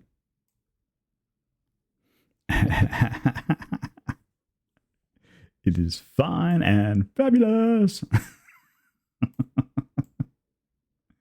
Absolutely fine. It is absolutely amazing. Carmine, you have been a delightful guest this evening. I do appreciate all your time spent with us here. We have learned so much about you. Your raid target for this evening. Who do you want to go pick on? Uh, I want to say this is one of the people that wanted to pointed me to the direction of one of the people that have been indirectly made me meet Krim. So her name is Misty, but she's on her PlayStation account, so it's gonna be this. If they're streaming, just give me just type the name in chat, and we'll double check, make certain they are still up and streaming. Glow. Hopefully she's still going on, but that's how you spell her name. She's currently playing Final Fantasy. Ariel Glow. All right, let me go make certain that they're still kicking around. Here we go. We're gonna make a new friend tonight. Final Fantasy. They're playing Final Fantasy 14. Oh, and they've been going from about 45 minutes. So yeah, I would say that they're probably still going. All right. So just make sure you call her Stinky when you get in there. Call her what? Stinky. Stinky. Yes. Well, we'll let you lead the charge as we go in there. How about that? All right. So, hang on. We're going to do the thing. No, that's the wrong. Why? Stop that. My little box here has chose all of the. It has chose violence for today. Ah, there it is. There's the end screen. All right. So, Carmine, you get to lead the charge. We're going to put the raid message up here very shortly. So you get to lead the charge in there and say hi, Stinky, or whatever else, but we'll also have raid messages. Thank you again for coming out, for doing this. This has been fantastic. And I know you did a last minute schedule change with with the Red Fox Heritage, who's going to be our guest next week. Right? I got that right? Okay. You did. All right. But ooh, I like this music. I don't know why. I've been jamming to this music for my end screen for quite some time now, and I haven't been willing to change it. It's been so good. It's a nice one to listen to. It's got that, I don't know, feel. It's a happy vibe. Yeah, yes, happy vibe. Happy, cozy vibe to me. That's how I feel about Smash Misfit. It's just a happy vibe. All right. Let's go and do the. Maybe I got this right here. Yes, we do have it right. So, first message is for all of you fantastic subscribers. Second one's for all you fantastic followers. Whichever one you can do, grab it, copy it. Let's get ready to spam it. Let's go say hi to Ariel Glow, who Carmine wants us to call Stinky. Is that right? Yes. All right. So follow Carmine's lead as he types Stinky into the chat and gets it all going. And until next time, continue to be the fantastic, fabulous, and amazing people that I already know you are. And until next time, Carmine, you want to take us out? Have a good night, y'all. There you go. Or time zones, wherever you're at. That much is going to be announced.